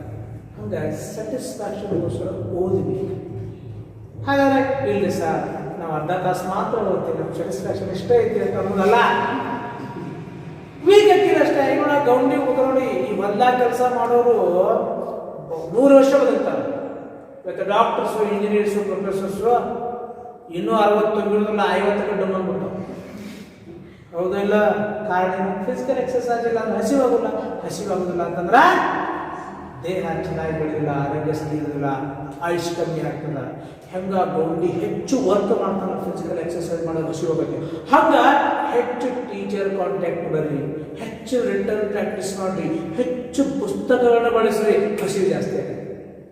ಅವಾಗ ಜ್ಞಾನ ಹೆಚ್ಚು ತುಂಬಿಕೊಳ್ತೀವಿ. ಅರ್ಥ ನಾ ಹೇಳೋದು? ಅರ್ಥ ಆಯ್ತು? ಹೆಂಗಲ್ಲಿ ಫಿಸಿಕಲ್ ಎಕ್ಸರ್ಸೈಸ್ ಮಾಡ್ತಾರಲ್ಲ, ಹಂಗೆ ಮನೆಗೆ ಹೋಗ್ಬೇಕು, ಕಾಲೇಜ್ ಬರಬೇಕು, ಟೀಚರ್ ತಲೆ ತಿರ್ಬೇಕು, ಪುಸ್ತಕಗಳನ್ನ ಓದ್ಬೇಕು. ಸರ್ ಇದನ್ನು ಹೇಳಿ, ನಾವು ಇದನ್ನು ಹೇಳ್ರಿ ಅಂತ ಅನ್ಬೇಕು. ಏನು ಮಾಡ್ತೀವಿ? ಈ ರೀತಿ ಹಸಿವು ಇರಬೇಕು. ಹಿಂಗೆ ಹಸಿವಿದ್ರೆ ನಾ ಹೇಳಿದ್ದೆಲ್ಲ ಸರ್ ಹೋಗ್ಬೇಕಂತೇಳಿ. ಬಟ್ ನೀವೆಲ್ಲ ಹೆಂಗಾಗ್ಬಿಟ್ಟಿರಿ, ನೀವೆಲ್ಲ ಹೆಂಗಾಗ್ಬಿಟ್ಟು ಎಷ್ಟು ಹೇಳ್ತಾರೆ ಅಷ್ಟು ಮಾಡಿ. ಅರ್ಧ ಗಂಟೆಗೆ ಬಂದೆ ನೀವು ಪುಸ್ತಕಗಳು ಜಾಸ್ತಿ ಬಳಸ್ರಿ. ಅವಾಗ ನಮ್ಗೆ ಏನು ಕ್ವಶನ್ ಕೇಳಬೇಕು ನಿಮಗೆ ಗೊತ್ತಾಗುತ್ತೆ. ಅರ್ಥ ಆಯ್ತು? ಹಂಗಾರೆ ಯಾಕೆ ಓದಬೇಕು? ಸ್ಯಾಟಿಸ್ಫ್ಯಾಕ್ಷನ್ ಓದಿ, ಆತ್ಮತೃಪ್ತಿಗೋಸ್ಕರ ಓದ್ರಿ. ಕಾಂಪಿಟೇಷನ್ ಬೀಳಬೇಡ್ರಿ. ಯಾರೋ ಪಕ್ಕ ನಾವು ನಾಲ್ಕರ್ಕ ಓದಬೇಡ್ರಿ. ನಿಮಗೆ ಎಂಜಾಯ್ ಆಗತ್ತಾರ ಓದೋದು, ಖುಷಿಯಾಗಿ ಓದ್ರಿ. That becomes knowledge. ನೀವು ಒಬ್ಬರು ನೋಡಿ ಓದಾಕತ್ರ, ಒಬ್ಬರು ನೋಡಿ ಸಾಧನೆ ಮಾಡಕತ್ರ, ನಿಮ್ಮಲ್ಲಿ ಭಯ ಹುಟ್ಟುಕೈತಿ. ಭಯದಿಂದ ನೆನಪಿನ ಸಾಮರ್ಥ್ಯ ಕಡಿಮೆ ಆಗ್ತೈತಿ. ನೋಡಿ ಒಬ್ಬರಿಗೆ ನೆನಪಾಡ್ತಾರೆ, ಕಾರಣ ನಿಮ್ಮಲ್ಲಿರೋ ಭಯ. ಯಾರು ಹ್ಯಾಪಿಯಾಗಿ ಗೊತ್ತಲ್ಲ ನಿಮಗೆ ನೆನಪಿನ ಶಕ್ತಿ ಯಾವಾಗಲೂ ಇರ್ತದೆ. Okay okay. ನಾವು characteristic properties of living organisms. ಒಂದೇ ಪ್ರಾಪರ್ಟಿ ಅಂತ ಹೇಳ್ಬಿಟ್ಟೆ, ಎಲ್ಲ ಜೀವಿಗಳು, ಎಲ್ಲ ಸಜೀವಿಗಳು ಜೀವಕೋಶಗಳಿಂದ ಮಾಡಲ್ಪಟ್ಟಿವೆ. First characteristic property is all living organisms, all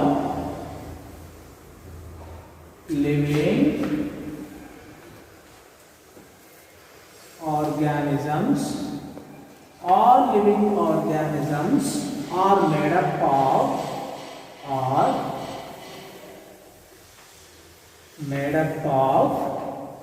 all living organisms are made up of cells. ಅದಕ್ಕೆ ನಾವು ಸೆಲ್ ಅನ್ನ ಹೆಂಗೆ ಡಿಫೈನ್ ಮಾಡ್ತೀವಿ? ಜೀವಕೋಶವನ್ನ ಜೀವಿಯ ರಚನಾತ್ಮಕ ಮತ್ತು ಕಾರ್ಯಾತ್ಮಕ ಘಟಕಗಳಿಗೆ ಜೀವಕೋಶ ಎನ್ನುತ್ತೇವೆ.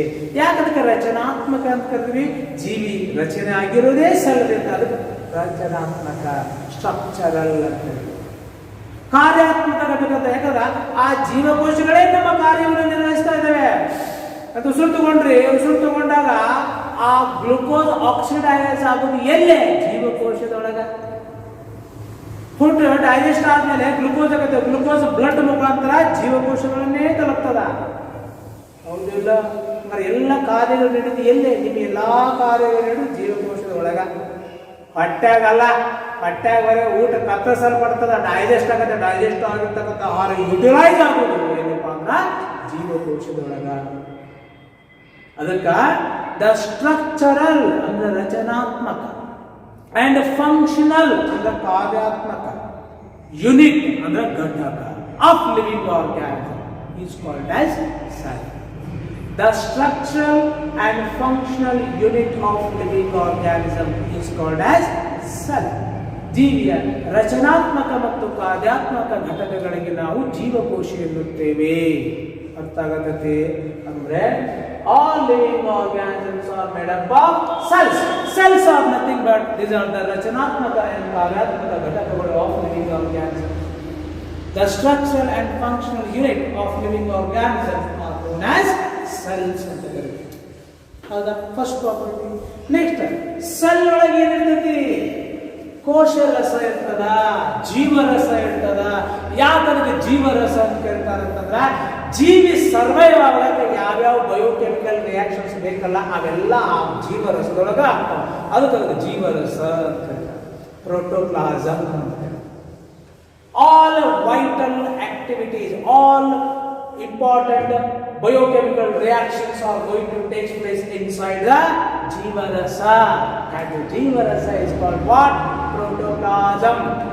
ಜೀವಕೋಶಗಳಲ್ಲಿ ಕೋಶರಸ ಅಂತಿದೆ. ಆ ಕೋಶರಸದಲ್ಲಿ ನಿಮ್ಮ ಎಲ್ಲಾ ಬಯೋಕೆಮಿಕಲ್ ರಿಯಾಕ್ಷನ್ಸ್ ಆಗ್ತಾವ. ಅದಕ್ಕ ಬಹಳ ಇಂಪಾರ್ಟೆಂಟ್ ವ್ಯಾಲ್ಯೂ ಇದೆ, ಅದಕ್ಕೆ ಬಹಳ ವಿಶೇಷತೆ ಇದೆ. ಅದಕ್ಕ ಅದನ್ನ ಹಗ್ಜಲಿ ಅಂತಕ್ಕಂಥ ಬಯಾಲಜಿಸ್ಟ್ ಏನಂತ ಕರೀತಾರೆ? ಅದಕ್ಕೆ ಫಿಸಿಕಲ್ ಬೇಸಿಸ್ ಆಫ್ ಲೈಫ್, ಜೀವನದ ಭೌತಿಕ ಆಧಾರ ಅಂತ ಹೇಳ್ತಾರೆ. ನೀವು ಸರ್ವೈವ್ ಆಗ್ತಾರೆ ಆ ಪ್ರೋಟೋಪ್ಲಾಸಮ್ ಬೇಕಾ? ಈಗ ಅಜ್ಜಾಗಳು ಸ್ಕಿನ್ ಎಲ್ಲ ಸ್ಟ್ರಚ್ ಆಗಿರ್ತದೆ ನೋಡ್ರಿ, ಹಸಿವು ಕಮ್ಮಿ ಆಗಿರ್ತೈತಿ. ಅಜ್ಜಾಗಳು ಪಾಲ್ ಒಂದು 80-85 ಏಜ್ ಆದ್ಮೇಲೆ ಅರ್ಧ ರೊಟ್ಟಿ ಇಂತೆಲ್ಲ ಉಂಟಾವ ಅಜ್ಜಾಗಳು.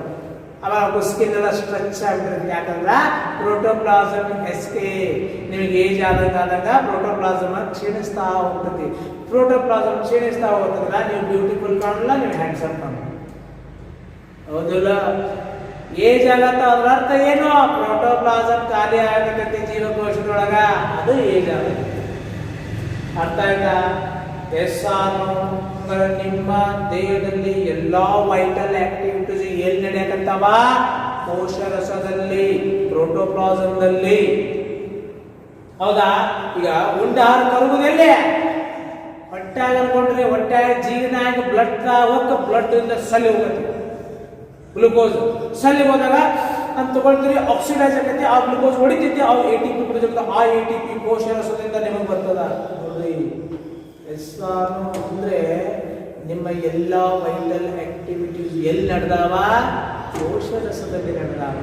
ಅದಕ್ಕೆ ಜೀವರಸ, ಅದಕ್ಕೆ ನೀವು ಬದುಕಿರೋದು ಜೀವರಸ, ಪ್ರೋಟೋಪ್ಲಾಸಮ್ ಅಂತ ಕರೀತಾರೆ. The cells are containing the cells of living organism.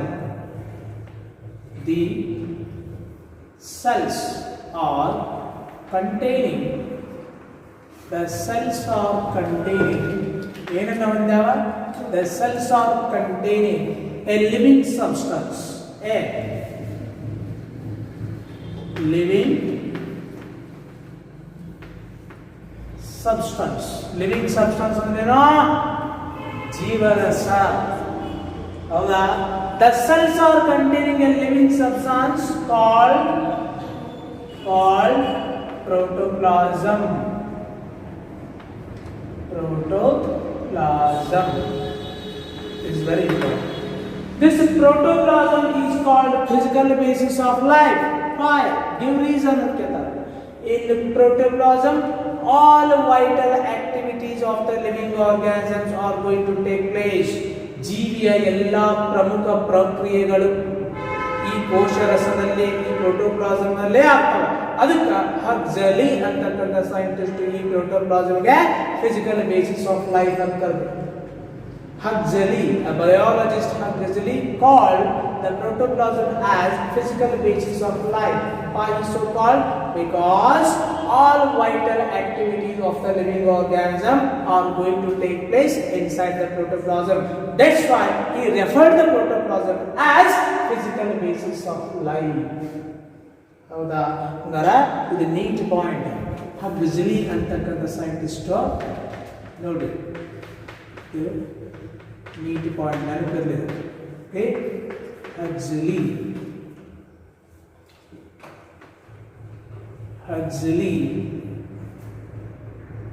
called the protoplasm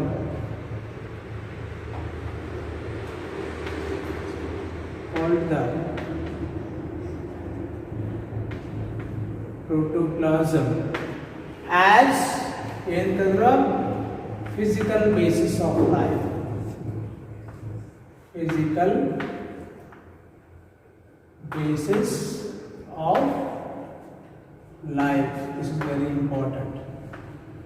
Name the physical basis of life and career baritere protoplasm. Howda? Okay, now third important property is what? More property. Okay, on idella. Okay, third important property ಯಾವುದು ಅಂತಾರ? See, first important, all living organisms are made up of cells. The cells are containing a living substance called protoplasm. Next, ಇನ್ನೊಂದು ಯಾವುದು? All living organisms show, all living organisms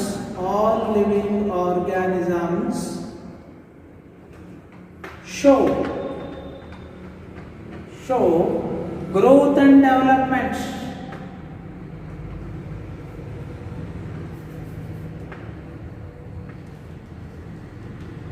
Growth and development. ಎಲ್ಲ ಜೀವಿಗಳು growth ಮತ್ತು development ಅನ್ನು ಹೊಂದಿವೆ. Growth ಮತ್ತು development ಎರಡು ಒಂದೇ ವರ್ಡ್ಸ್ ಅಲ್ಲ, ಎರಡು ಡಿಫರೆಂಟ್. ಏನು ಡಿಫರೆನ್ಸು? ಗ್ರೋತ್ ಅಂದರೆ increase in size and it is a limited process. ಹೌದಾ? ಗ್ರೋತ್ ನೀವು ಎಕ್ಸಾಂಪಲ್ ಕೊಟ್ಟಿದ್ದೀನ ಏನಂತ? ನೀವು ಹುಟ್ಟಿನಿಂದ ಹಿಡ್ಕೊಂಡು ನಿಮ್ಮ 22ನೇ ವರ್ಷದವರೆಗೂ ನಿಮ್ಮ ದೇಹದಲ್ಲಿ ನಿಮ್ಮ ಗಾತ್ರದಲ್ಲಿ ಹೆಚ್ಚಳ ಉಂಟಾಗ್ತದೆ, ಅಂದರೆ ನೀವು ಬೆಳೀತೀರಿ. ನೀವು ಹುಟ್ಟಿದಾಗಿಂದ ಹಿಡ್ಕೊಂಡು 22 ವರ್ಷ ತುಂಬುವವರೆಗೂ ನೀವು ಬೆಳೀತೀರಿ, ಸೈಜ್ ಒಳಗೆ ಇನ್ಕ್ರೀಸ್ ಆಗ್ತೀರಿ. ಆದರೆ 22 ವರ್ಷ ತುಂಬಿದ ಮೇಲೆ ನೀವು ಬೆಳೆಯೋದಿಲ್ಲ. ಕ್ಯಾಪಿಟಲ್ ಮಾರ್ಕೆಟ್ ಅಂದ್ರೆ growth is a limited process. 22 ವರ್ಷ ಸ್ಟಾಪ್ ಆಗ್ತದೆ ಗ್ರೋತ್, ಅಲ್ಲಿ ಅಷ್ಟೇ ಬೆಳೀತೀರಿ. Growth means what? Increase in size and it is a limited process. ಹೌದಾ? ಅದರ ಡೆವಲಪ್ಮೆಂಟ್ ಅಂದ್ರೆ ಏನು? Improvement in the activities of your body, improvement in the physiological activities of your body. ನಿಮ್ಮ ದೇಹದಲ್ಲಿ ಏನು ತಿಳಿಯೋದು? ಇಂಪ್ರೂವ್ಮೆಂಟ್. ಆ ಇಂಪ್ರೂವ್ಮೆಂಟ್ಗೆ ಡೆವಲಪ್ಮೆಂಟ್ ಅಂತ ಕರಿತೀವಿ. ನಾನೊಂದು ಎಕ್ಸಾಂಪಲ್ ಕೊಟ್ಟಿದ್ದೆ. ನಾವು 10 ವರ್ಷ ಟ್ಯೂಷನ್ ರನ್ ಮಾಡಿದ್ವಿ. ಟ್ಯೂಷನ್ಗೇನೋ ಏಜ್ ಆಗತ್ತಿತ್ತು, 1 ವರ್ಷ 2 ವರ್ಷ 3 ವರ್ಷ 4 ವರ್ಷ 5 ವರ್ಷ. ಇದೆಂದು ಗ್ರೋತ್ ಇದೆ. ಡೆವಲಪ್ಮೆಂಟ್ ಅಂದ್ರೆ ಸಕ್ಸಸ್. ಆ ಟ್ಯುಟೋರಿಯಲ್ ಇದ್ದಿದ್ದು ಕಾಲೇಜ್ ಆಯಿತು, ದಟ್ ಈಸ್ ಡೆವಲಪ್ಮೆಂಟ್. ಹೌದಿಲ್ಲ? ಎಸ್ ಆರ್ನೋ? ನಾ ಹೇಳಿದ್ದೇನೆ, ಈಗ ನಿಮ್ಮಲ್ಲಿ ಕೆಲವೊಬ್ರು ಹೊಲದಾಗ ಕೆಲಸ ಮಾಡೋ ಅಜ್ಜ ಅಜ್ಜಿಗಳು 2-3 ರೊಟ್ಟಿ ತಿಂದು ನೀವು ಅರ್ಧ ತಿಂತೀರಿ ನೋಡ್ರಿ. ಏಜ್ ಆಗೈತೆ ಅವ್ರಿಗೆ, ಆದರೂ ಅವ್ರ ಬಾಡಿ ಜೀರ್ಣ ಶಕ್ತಿ ಜಾಸ್ತಿ ಐತಿ, ಅಂದ್ರೆ ಡೆವಲಪ್ಮೆಂಟ್ ಹೋದಿಲ್ಲ. ಬಟ್ ನಿಮ್ಗೆ ಏಜ್ ಆಗಿಲ್ಲ, ಗ್ರೋತ್ ಐತಿ ಮೇಲೆ ಅದೇ ನೋಡಕ್ಕೆ ಹಿಂಗೈತಿರಿ. ಬಟ್ ಅರ್ಧ ರೊಟ್ಟಿ ರೈಸ್ ಮಾಡಕ್ಕೆ ಹೋಗಲಿಲ್ಲ ಅಂದರೆ ನಿಮ್ಮ ಡೆವಲಪ್ಮೆಂಟ್ ಏನು? ಅಂದರೆ ಡೆವಲಪ್ಮೆಂಟ್ ಅನ್ನೋದು ಲೈಫ್ ಲಾಂಗ್ ಪ್ರೊಸೆಸ್. ಅರ್ಥ ಆಯ್ತಾ? ಹಂಗಾರ growth is a limited process. ಹೌದಾ? Development is a life long process. ಇದೆಯಾ? ನಿಮ್ಮೊಳಗ ಗ್ರೋತು ಇದೆ, ಡೆವಲಪ್ಮೆಂಟು ಇದೆ. ಹಂಗಾರ all living organisms show growth and development. And fourth one is all living organisms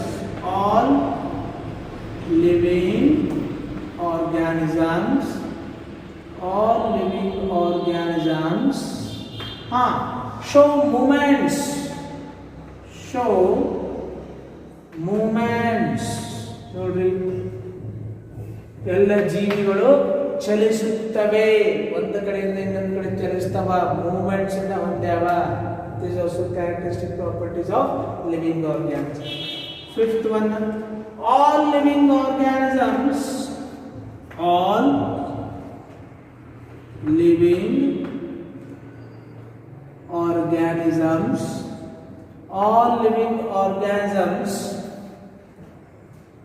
show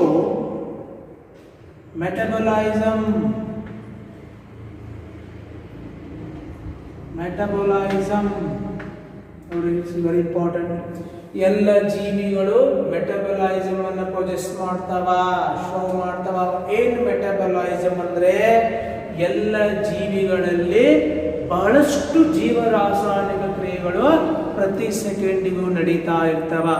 ಆ ಜೀವಿಯಲ್ಲಿ ನಡೀತಕ್ಕಂಥ ಎಲ್ಲಾ ಬಯೋಕೆಮಿಕಲ್ ರಿಯಾಕ್ಷನ್ಸ್ ಗಳಿಗೆ ನಾವು ಒಟ್ಟಾರೆಯಾಗಿ ಏನು ಕರಿತೀವಿ?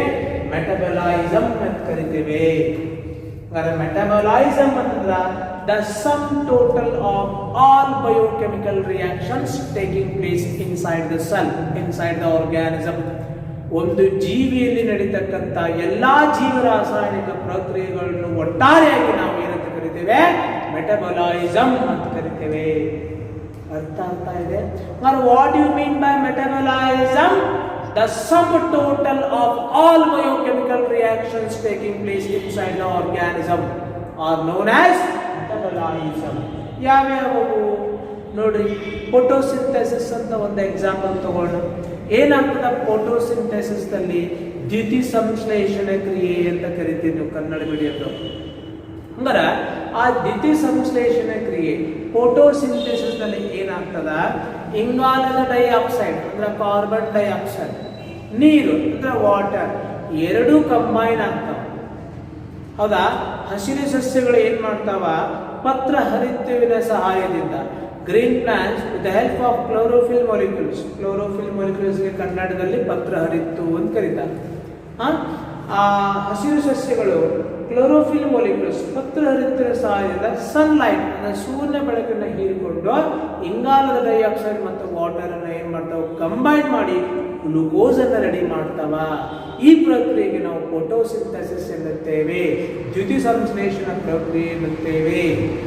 What you mean by photosynthesis ಅಂತ ಹೇಳಿದ್ರೆ, the process of synthesis of glucose henge by using CO2 and H2O with the help of sunlight and chlorophyll molecules is called as photosynthesis. ಹೌದಾ? ಇಲ್ಲಿ ನೋಡ್ರಿ CO2 H2O ಏನಿವ ಸಿಂಪಲ್ ಮಾಲಿಕ್ಯೂಲ್ಸ್, ಅವು ಎರಡನ್ನು ಸೇರಿಸಿ glucose C6H12O6 ಇದು complex molecule. ಅಂದ್ರೆ simple molecules ಅನ್ನ ಬಳಸಿ ಕಾಂಪ್ಲೆಕ್ಸ್ ಮಾಲಿಕ್ಯೂಲ್ ರೆಡಿ ಆಯ್ತು, ಕಾಂಪ್ಲೆಕ್ಸ್ ಕಾಂಪೌಂಡ್ ರೆಡಿ ಆಯ್ತು. ಹೌದಾ?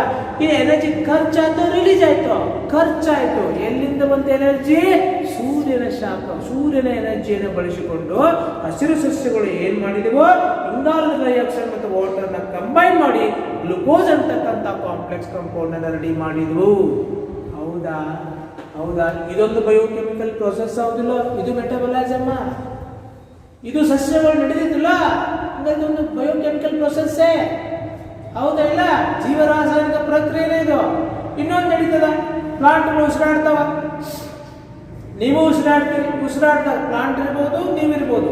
ಈಗ ನೀವ ತಗೊಂಡು ಎಕ್ಸಾಂಪಲ್, ನೀವು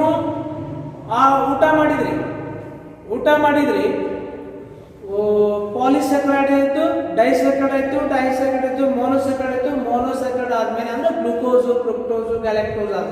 ಹೌದಾ? ಅವಷ್ಟು ಬ್ಲಡ್ ಒಳಗೆ ಕರಗಿದ್ರು. ಬ್ಲಡ್ ದಿಂದ ಎಲ್ಲಿ ಹೋದ್ವು? ಸೆಲ್ಗಳಿಗೆ ಹೋದ್ವು. ಸೆಲ್ನ ಸೈಟೋಪ್ಲಾಸಮ್ ಅಂದ್ರೆ ಪ್ರೋಟೋಪ್ಲಾಸಮ್ನಲ್ಲಿ ಐತಿಗ ಗ್ಲುಕೋಸ್. ಅದು ಉಸಿರು ತಗೊಂಡ್ಬಿಡ್ರಿ, ನಿಮ್ಮ ಮೂಗಿನ ಮುಖಾಂತರ ಆಕ್ಸಿಜನ್ ಗಂಟಲಿಂದ ಶ್ವಾಸಕೋಶಗಳಿಂದ ಅಲ್ವೇಯೋಲ ಬ್ಲಡ್ ಇಂದ ಜೀವಕೋಶಗಳು ತಲುಪಿ ಆಕ್ಸಿಡೈಸ್ ಆಗ್ತದ. ಓಕೆ, ಮೆಟಾಬಲಾಯಿಸಮ್ ಅಂದ್ರೆ ಏನು? The sum total of all biochemical reactions taking place inside the living organism. ಈಗ ನೋಡ್ರಿ, ನಾನು ಏನು ಹೇಳ್ತಾ ಇದ್ದೆ, ಫೋಟೋಸಿಂಥಸಿಸ್ ಒಂದು ಬಯೋಕೆಮಿಕಲ್ ರಿಯಾಕ್ಷನ್. ಇಲ್ಲಿ ಸಿಂಪಲ್ ಮಾಲಿಕ್ಯೂಲ್ಸ್ ಸೇರಿ ಕಾಂಪ್ಲೆಕ್ಸ್ ಮಾಲಿಕ್ಯೂಲ್ ರೆಡಿ ಆಗ್ತಾ, ಇಲ್ಲಿ ಎನರ್ಜಿ ಖರ್ಚಾಗುತ್ತೆ. By utilizing energy, the simple molecules are combined and form the complex compound. Yes, sir. This is one type of biochemical reaction. Hada? Innondu enaಗ್ತದ, when you are doing respiration, what happens? Whatever the glucose present in the cell, that is oxidized. Glucose is a complex compound. Oxidize ಆದಾಗ ಏನಾಗುತ್ತೆ? Glucose ಇದು CO2 ಮತ್ತು H2O ಒಡಿತದ.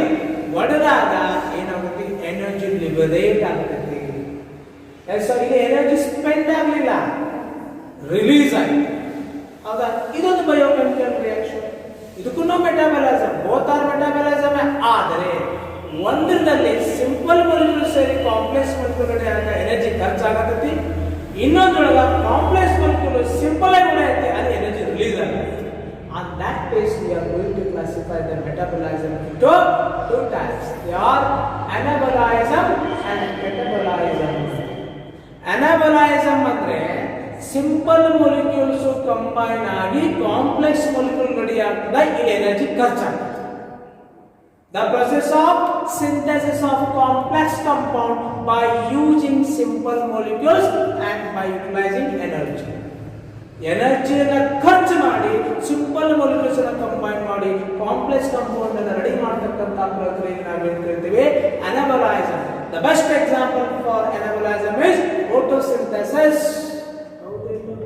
Protein ready ಆಗೋದು, ಬಹಳಷ್ಟು amino acids ಸೇರಿ protein ready ಆಗ್ತದೆ, ಅಂದ್ರೆ synthesis of proteins from amino acids, anabolism. ಬಹಳಷ್ಟು ಮೋನೋಸ್ಯಾಕರೈಡ್ಗಳು ಸೇರಿ ಗ್ಲೈಕೋಜನ್ ಸ್ಟಾರ್ಚ್ ಆಗ್ತದೆ, this is the example for anabolism. Synthesis of starch from monosaccharides, anabolism. Synthesis of glycogen from glucose, anabolism. In anabolism, energy is utilized, energy ಖರ್ಚಾಗ್ತದೆ. ಹೌದಾ? Next catabolism ಅಂತ ಹೇಳಿ. Catabolism ಅಂದ್ರೆ complex compound simple ಆಗಿ ಹೊಡಿತದ, ಇದು ಹೊಡೆದಾಗ energy ಖರ್ಚಾಗೋದಿಲ್ಲ, energy liberate ಆಗ್ತದ. The process of breakdown of complex compound into simple molecules with the release of energy. This is called what? Catabolism. ಅಂದ್ರೆ metabolism ಎರಡು ಬರ್ತವ, ಒಂದು ಅನಾಬಾಲಿಸಮ್, ಇನ್ನೊಂದು catabolism. anabolism. Yes or no? It is there. Anabolism example are photosynthesis, synthesis of starch, synthesis of glycogen. Catabolism example are respiration. In respiration, what happens? You take the oxygen inside your body, then oxygen oxidize the glucose. That glucose broken down into CO2 and H2O. During this phenomenon, energy is liberated in the form of ATP molecules. Yes or no? And those ATP molecules are utilized by you for your life activities. Yes or no? It is the this is catabolism. ಅದಕ್ಕೊಂದು best example ನಾನು ಕೊಟ್ಟಿದ್ದೀನಿ. ಏನು ಕೊಟ್ಟಿದ್ದೆ? ನಿಮ್ಮ ತಾಯಿಯವರು ಅಕ್ಕಿ ಮತ್ತು ನೀರು ಅಂತಕ್ಕಂಥ ಸಿಂಪಲ್ ಮಾಲಿಕ್ಯೂಲ್ಸ್ ಅನ್ನ ಬೇಯಿಸ್ತಾರೆ. ಬೆಳಗ್ಗೆ ಬೆಂಕಿ ಹಚ್ತಾರಲ್ವಾ? ಬೆಂಕಿ ಹಚ್ಚಿದ್ರೆ ಏನು ಎನರ್ಜಿ ಖರ್ಚಾಗ್ತದೆ. ಗ್ಯಾಸ್ ಕರಗುತ್ತಲ್ಲ ಅನ್ನದಬ್ರಿ ಇಟ್ಟಂದ್ರ ಅಕ್ಕಿ ನೀರು ಸಿಂಪಲ್ ಮಾಲಿಕ್ಯೂಲ್ಸ್. ಬೆಳಗ್ಗೆ ಬೆಂಕಿ ಹಚ್ತಾರೆ, ಗ್ಯಾಸ್ ಆನ್ ಮಾಡ್ತಾರೆ, ಎನರ್ಜಿ ಖರ್ಚಾಗ್ತೈತಿ. ಅವಾಗ ರೈಸ್ ಅಂತಕ್ಕಂಥ ಕಾಂಪ್ಲೆಕ್ಸ್ ಕಾಂಪೌಂಡ್ ರೆಡಿ ಆಗತ್ತೆ. ಇದೇನಿದು? ಅನಾಬಲೈಸಮ್. ಹೌದಲ್ಲ? ಎಸಾನ ಈಗ ಸ್ಟ್ರೈನ್ ಆಗಿರ್ತೈತಿ. ಕ್ಲಾಸ್ ಕೇಳಿ ಕೇಳಿ ಕೇಳಿ ಕ್ಲಾಸ್ಗೆ ನಮ್ಗೆ ಎಷ್ಟು ಬೈತಿರೋ ಗೊತ್ತಿಲ್ಲ. ಟೆಸ್ಟ್ ಆಗಿರ್ಬೇಕೀಗ. ಬಡ ಬಡ ಹೋದಾರ ಪ್ಲೇಟ್ಗೆ ಅನ್ನ ಹಾಕ್ತೀರಿ. ಅನ್ನ ಹಾಕೊಂಡು ಕಾಂಪ್ಲೆಕ್ಸ್ ಕಾಂಪೌಂಡ್ ತಿಂತೀರಿ. ತಿಂದದು ಎಲ್ಲಿ ಹೋಗ್ತೈತಿ? ನಿಮ್ಮ ಜೀವಕೋಶ ಹೋಗ್ತದೆ. ಆ ಜೀವಕೋಶ ಗ್ಲೂಕೋಸ್ ಕುಂದಿರ್ತೈತಿ. ಹೌದಾ? ಅವಾಗ ಸುಮ್ಮನೆ ಕಂಬಳಿ ಎತ್ಕೊಂಡು ಮಕ್ಕ ಮಾಡ್ತೀರಿ. ಒಂದು 100 ಗೊರಗಿ ಹೊಡಿತೀರಿ. ಅವಾಗ ಆ ಗ್ಲೂಕೋಸ್ ಆಕ್ಸಿಡೈಸ್ ಆಗ್ತದ. ಆಕ್ಸಿಡೈಸ್ ಆಗಿ CO2 H2 ಆಗ್ತದೆ. ಆ CO2 ಹೊರಗೆ ಬರ್ತದ. ಎಲ್ಲಿಂದ? ಮೂಗಿನಾಗಿಂದ. ಹೌದಿಲ್ಲ?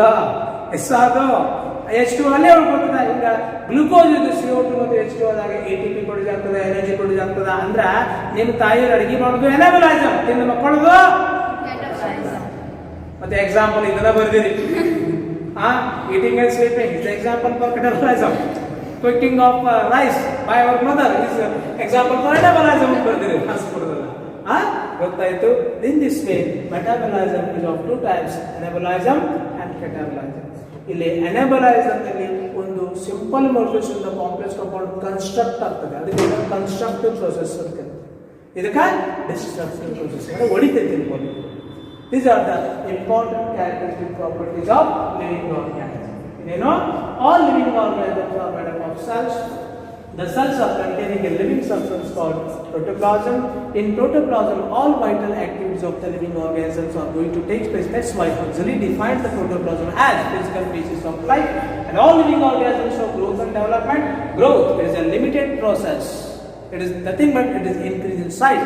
Development is a lifelong process. Okay, and all living organisms show movements, and all living organisms show metabolism. Metabolism is nothing but it is the sum total of all jiva rasayanika prakriyaಗಳು present inside the organism. Yes or no? And in metabolism there are two types, anabolism and catabolism. Anabolism is the process of synthesis of complex compound by simple molecules by using energy. Example: photosynthesis, synthesis of starch, glycogen, acid. Okay, and catabolism is the process of breakdown of complex compound into simple molecules by releasing energy. Example is respiration. Yes or no? Example ಕೊಡ್ಲಿಕ್ಕೆ ಬರಬೇಕು, define ಮಾಡಲಿಕ್ಕೂ ಬರಬೇಕು. ಈಗ ಹೇಳ್ರಿ ಏನೈತಿ ಇಲ್ಲಿ ಬೈಪಟ್ ಮಾಡುವಾಗತ್ತೆ. ಆದ್ರೂ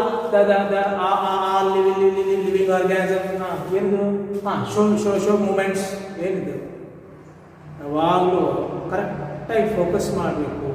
ಹೇಳುವಾಗ ಬರ್ಕೋಬಾರ್ದು. ಇವ್ರು ಏನು ಹೇಳ್ತಾರೆ ನೋಡೋಂತಡಿ ಅಂತ ಅಬ್ಸರ್ವ್ ಮಾಡಬೇಕು. ಹೇಳ ಫಸ್ಟ್ ಅಬ್ಸರ್ವ್ ಮಾಡಿರಿ, ಆಮೇಲೆ ಬುಕ್ಸ್ ಮೇಲೆ ಎಕ್ಸ್ಪೆರಿಮೆಂಟ್ ಮಾಡಿರಿ, ಆಮೇಲೆ ನಮ್ಮ ನೋಡಿ ವೆರಿಫೈ ಮಾಡಿರಿ. You will become the scientist. ಹೌದಿಲ್ಲ? ಹೌದಿಲ್ಲ? Observation is the great. ಏನ್ರಿ ಯಾವ ವಿದ್ಯಾರ್ಥಿ ಅಬ್ಸರ್ವೇಷನ್ ಜಾಸ್ತಿ ಮಾಡ್ತಾನ ಈಸ್ ಜೀನಿಯಸ್. ಗೊತ್ತೈತಿ ಮಗ? ಗಣಪತಿ ಇಟ್ಟಿದ್ರಿ? ಯಾರು ಇಡ್ತೀರಿ ಮನೆಯಾಗ ಗಣಪತಿ? ಇಡ್ತಿರಲ್ಲ. ಏನು ಗಣಪತಿ ಅಂದ್ರೆ? ಗಣಪತಿ ಅಂದ್ರೆ ಒಂದು ಸೊಂಡ್ ಇರ್ತೈತ್ರ, ಆನೆ ಇರ್ತೈತ್ರ, ಹಿಂಗೆ ಶಿವ ಕುಂತಿದ್ದಂತ್ರಿ, ಪಾರ್ವತಿ ಸ್ನಾನ ಮಾಡ್ತಂತ್ರಿ, ಬಿಡ್ಲಂತ್ರಿ, ಚಂಡ್ ಕಟ್ಟಂತ್ರಿ, ಆನೆ ಇಟ್ಟಂತ್ರಿ, ಇದೇ ಗಣಪತಿ ರೀ. ಹೋಗಿ ಬಡ ಬಡ ತಂದು ನೀರಾಗ ಚೆಂದ ಬಿಡ್ತೀರಿ, ಗಣಪತಿ ಅಂತ ಹೋಗಿದ್ರಿ. ಗಣಪತಿ ಅಂದ್ರೆ ಏನು ಗೊತ್ತಾರೆ? ಇದಲ್ಲ ಗಣಪತಿ ಅಂದ್ರ. ಗಣಪತಿ ಆ ಮೂರ್ತಿಗೆ ವಿಶೇಷವಾದ ಅರ್ಥ ಐತಿ. ಕಿವಿ ದೊಡ್ಡದಾಗಲ್ಲ ಅಂದ್ರೆ ಜಾಸ್ತಿ ಕೇಳಬೇಕು ಅಂತ ಅರ್ಥ. ಜಾಸ್ತಿ ಕೇಳಬೇಕು ಅಂತ ಅರ್ಥ. ನೋಡ್ರಿ, ಈ ಗಣಪತಿಗೆ ಬಾಯಿ ಭಾಳ ಸಣ್ಣದೈತಿ, ಬಾಯಿ ಕಾಣ್ತತಿ, ಹೆಚ್ಚು ಮಾತಾಡಬಾರ್ದು ಅಂತ ಅರ್ಥ. ಗೊತ್ತಾಯ್ತು ಇವಾಗ? ತಲೆ ದೊಡ್ಡದೈತಿ ಅಂದ್ರೆ ಬುದ್ಧಿ ದೊಡ್ಡದಿರ್ಬೇಕಂತ. ಹೌದಾ? ಹೊಟ್ಟೆ ಯಾಕೆ ದೊಡ್ಡದಿದೆ? ಒಳಗಿನ ಆ ಹೊಟ್ಟೆಯೊಳಗೆ ಹಾವು ಏನು ಸೂಚಿಸ್ತದ, ಇಲಿ ಏನು ಸೂಚಿಸ್ತದ ಗೊತ್ತೈತಿ ನಿಮಗೆ? It has great meanings. ಹೆಂಗೆ ನಮ್ಮ ಧ್ವಜದೊಳಗೆ ಯಾವುದು ಕೇಸರಿ ಬಿಳಿ ಹೆಸರು ಐತಿಲ್ಲ, ಒಂದೊಂದು ಕಲರಿಗೂ ಒಂದೊಂದು ಅರ್ಥ ಆಯಿತು. ಕೇಸರಿ ತ್ಯಾಗದ ಸಂಕೇತ, ಹೌದಿಲ್ಲ? ಬಿಳಿ ಶುದ್ಧತೆ ಸಂಕೇತ, ಹಸಿರು ಸಮೃದ್ಧತೆ ಸಂಕೇತ. ಹಂಗೆ ಗಣಪ ಮೂರ್ತಿಗೆ ವಿಶೇಷವಾದ ಅರ್ಥ ಇದೆ. ಸರಸ್ವತಿ ಫೋಟೋ ನೋಡಿ, ಏನು ಸರಸ್ವತಿ ಮೀನು ಹಿಡ್ಕೊಂಡು ಮಾಡ್ತಾ ಹಾಗೆ ಸರಸ್ವತಿ ನೈವೇದ್ಯ ಮೇಲೆ ಕುಂತಿರ್ತಾರೆ. ನೋ, ಸರಸ್ವತಿ ಆ ಸ್ಟ್ಯಾಚು ಒಂದು ಅರ್ಥ ಆಯ್ತು. ವೈಟ್ ಸೀರೆ ಯಾಕೆ ಹಾಕಿರ್ತಾರೆ ಸರಸ್ವತಿಗೆ? ಕಲ್ಲಿನ ಮ್ಯಾಗ ಯಾಕೆ ಕುಣಿಸಿದ ಸರಸ್ವತಿನ? ಯಾಕೆ ಹೂವಿನ ಮೇಲೆ ಕುಣಿಸ್ಬೋದಲ್ಲ, ಕಮಲದ ಮೇಲೆ? ಏನು ಫೋಟೋದಾಗ ಕುಂದಿರ್ತಾರೆ ಬಿಡ್ರಿ. ಬಟ್ ಸರಸ್ವತಿ ಕಲ್ಲಿನ ಮೇಲೆ ಕೂತಿರ್ತಾರೆ, ಗೊತ್ತೈತಿ ನಿಮಗೆ? ಕಲ್ಲಿನ ಮೇಲೆ ವೀಣೆ ನುಡಿಸ್ತಾ ವೈಟ್ ಸಾರಿ ಹಾಕೊಂಡು ಕುಂತಿದ್ದ. ಅದಕ್ಕೊಂದು ಮೀನಿಂಗ್ ಐತಿ.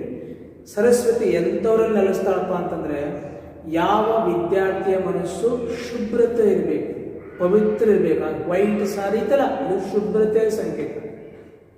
ಅಂದರೆ ನಿಮ್ಮ ಮನಸ್ಸು ಸ್ವಚ್ಛ ಇರಬೇಕು, ಕ್ಲೀನ್ ಇರಬೇಕು. ಅರ್ಥ ಆಯ್ತಾ? ಅದು ವೈಟ್ ಸಾರಿ ಸೂಚಿಸ್ತದ. ಹೌದಾ? ವೀಣೆ ನುಡಿಸೋದ್ರೆ ಏನು ಗೊತ್ತಾನ? ವೀಣೆ ನುಡಿಸಿದಾಗ ಆನಂದ ಆಗುತ್ತಾ? ಕಿವಿ ಮುಚ್ಚುತ್ತಿಲ್ಲ, ಆನಂದ ಆಗುತ್ತೆ. ವೀಣೆ ನುಡಿಸಿದಾಗ ಎಷ್ಟು ಇಂಪ ಅನಿಸುತ್ತೆ. ಆ ನುಡಿಸೋರು ಯಾಕೆ ಕೊಡ್ಬೇಕಲ್ಲ? ಹೌದಿಲ್ಲ? ವೀಣೆ ನಿಮ್ಮ ಮಾತುಗಳು ವೀಣೆ ನುಡಿದಂಗೆ ಇರಬೇಕು. ಅಷ್ಟು ಚಂದ ಮಾತಾಡಬೇಕು, ಒದರಬಾರ್ದು, ತಿರುಚಬಾರ್ದು. ಹೌದಾ? ಇನ್ನು ಕಲ್ಲಿನ ಮೇಲೆ ಕೂತಿದ್ದ ಸರಸ್ವತಿ. ಕಲ್ಲು ಅಂದ್ರೆ ನಿಶ್ಚಲ ಮನಸ್ಸಿನ ಸಂಕೇತ. ಯಾರ ಮನಸ್ಸು ನಿಶ್ಚಲವಾಗಿರುತ್ತಲ್ಲ ಅಲ್ಲಿ ಒಂದು ಸರಸ್ವತಿ ಕೊಡ್ತಾಳೆ. ನಿಮ್ಮ ಮನಸ್ಸು ಐತಿ, ಇವತ್ತು ನಾನು ಸ್ವಲ್ಪ ಹವ ಆಗಿರ್ತಾನ, ಓದ್ಬೇಕಪ್ಪ, ಡಾಕ್ಟರ್ ಆಗ್ಬೇಕು ಬರ್ತೀರಿ, ಮತ್ತೆ ಮನೆಗೆ ಹೋಗ್ತೀರಿ, ಟಿ ವಿ ಹತ್ತೈತಿ, ಎಲ್ಲಿ ಡಾಕ್ಟರ್ ಸರಿ ಪಿಕ್ಚರ್ ಎಷ್ಟು ಚಂದ ಐತಿ. ಇದು ನಿಶ್ಚಲ ಮನಸ್ಸು ಅಲ್ಲಿದು. ನೀರು ಚಂಚಲ ಮನಸ್ಸು. ಇಂಥ ಚಂಚಲ ಮನಸ್ಸಿನಲ್ಲಿ ಸರಸ್ವತಿ ಕೂಡಿದ್ರು. ಕಲ್ಲು ಹರ್ಕೊಂಡು ಹೋಗುತ್ತಾನೆ, ಇದ್ದಲ್ಲೇ ಇರ್ತಾ ಹರ್ಕೊಂಡು ಹೋಗ್ತದ, ಇದ್ದಲ್ಲೇ ಇರ್ತದ ಕಲ್ಲು. ಹಂಗೆ ಮನಸ್ಸು ನಿಶ್ಚಲವಾಗಿರ್ಬೇಕು. ಅಂತಲ್ಲಿ ಸರಸ್ವತಿ ಕೂಡ್ತಾಳೆ, ಜ್ಞಾನ ಕೂಡ್ತಾಳೆ. ಈಗ ಮೀನಿಂಗ್ ನೀವೆಲ್ಲ ಬಾಯ್ಪಾಟ್ ಹಾಕಿ ಹೋಗ್ತಿರಲಿಲ್ಲ. ಬಾಯ್ಪಾಟ್ ಹಾಕಬಾರ್ದಂತಲ್ಲ, ತಿಳ್ಕೊಂಡು ಹಾಕಬೇಕು. ಯಾರು ತಿಳ್ಕೊಂಡು ಬಾಯ್ಪಾಟ್ ಹಾಕ್ತಿರಲ್ಲ ಅದು ಜ್ಞಾನ ಆಗಬೇಕು. ಸುಮಾರು ನೀಟ್ ಎಕ್ಸಾಮ್ ಅದಾವು, ನಾಳೆ ಬಯಾಲಜಿ ಎಕ್ಸಾಮ್ ಐತಿ, ನಾಳೆ ಫಿಸಿಕ್ಸ್ ಎಕ್ಸಾಮ್ ಐತಿ, ನಾಳೆ ಹೋಮ್ವರ್ಕ್ ಅಪ್ಲೋಡ್ ಮಾಡ್ತಾರೆ. ಕಾಟಾಚಾರ ಮಾಡಿದರೆ ಹುಚ್ಚರಾಗ್ತದೆ.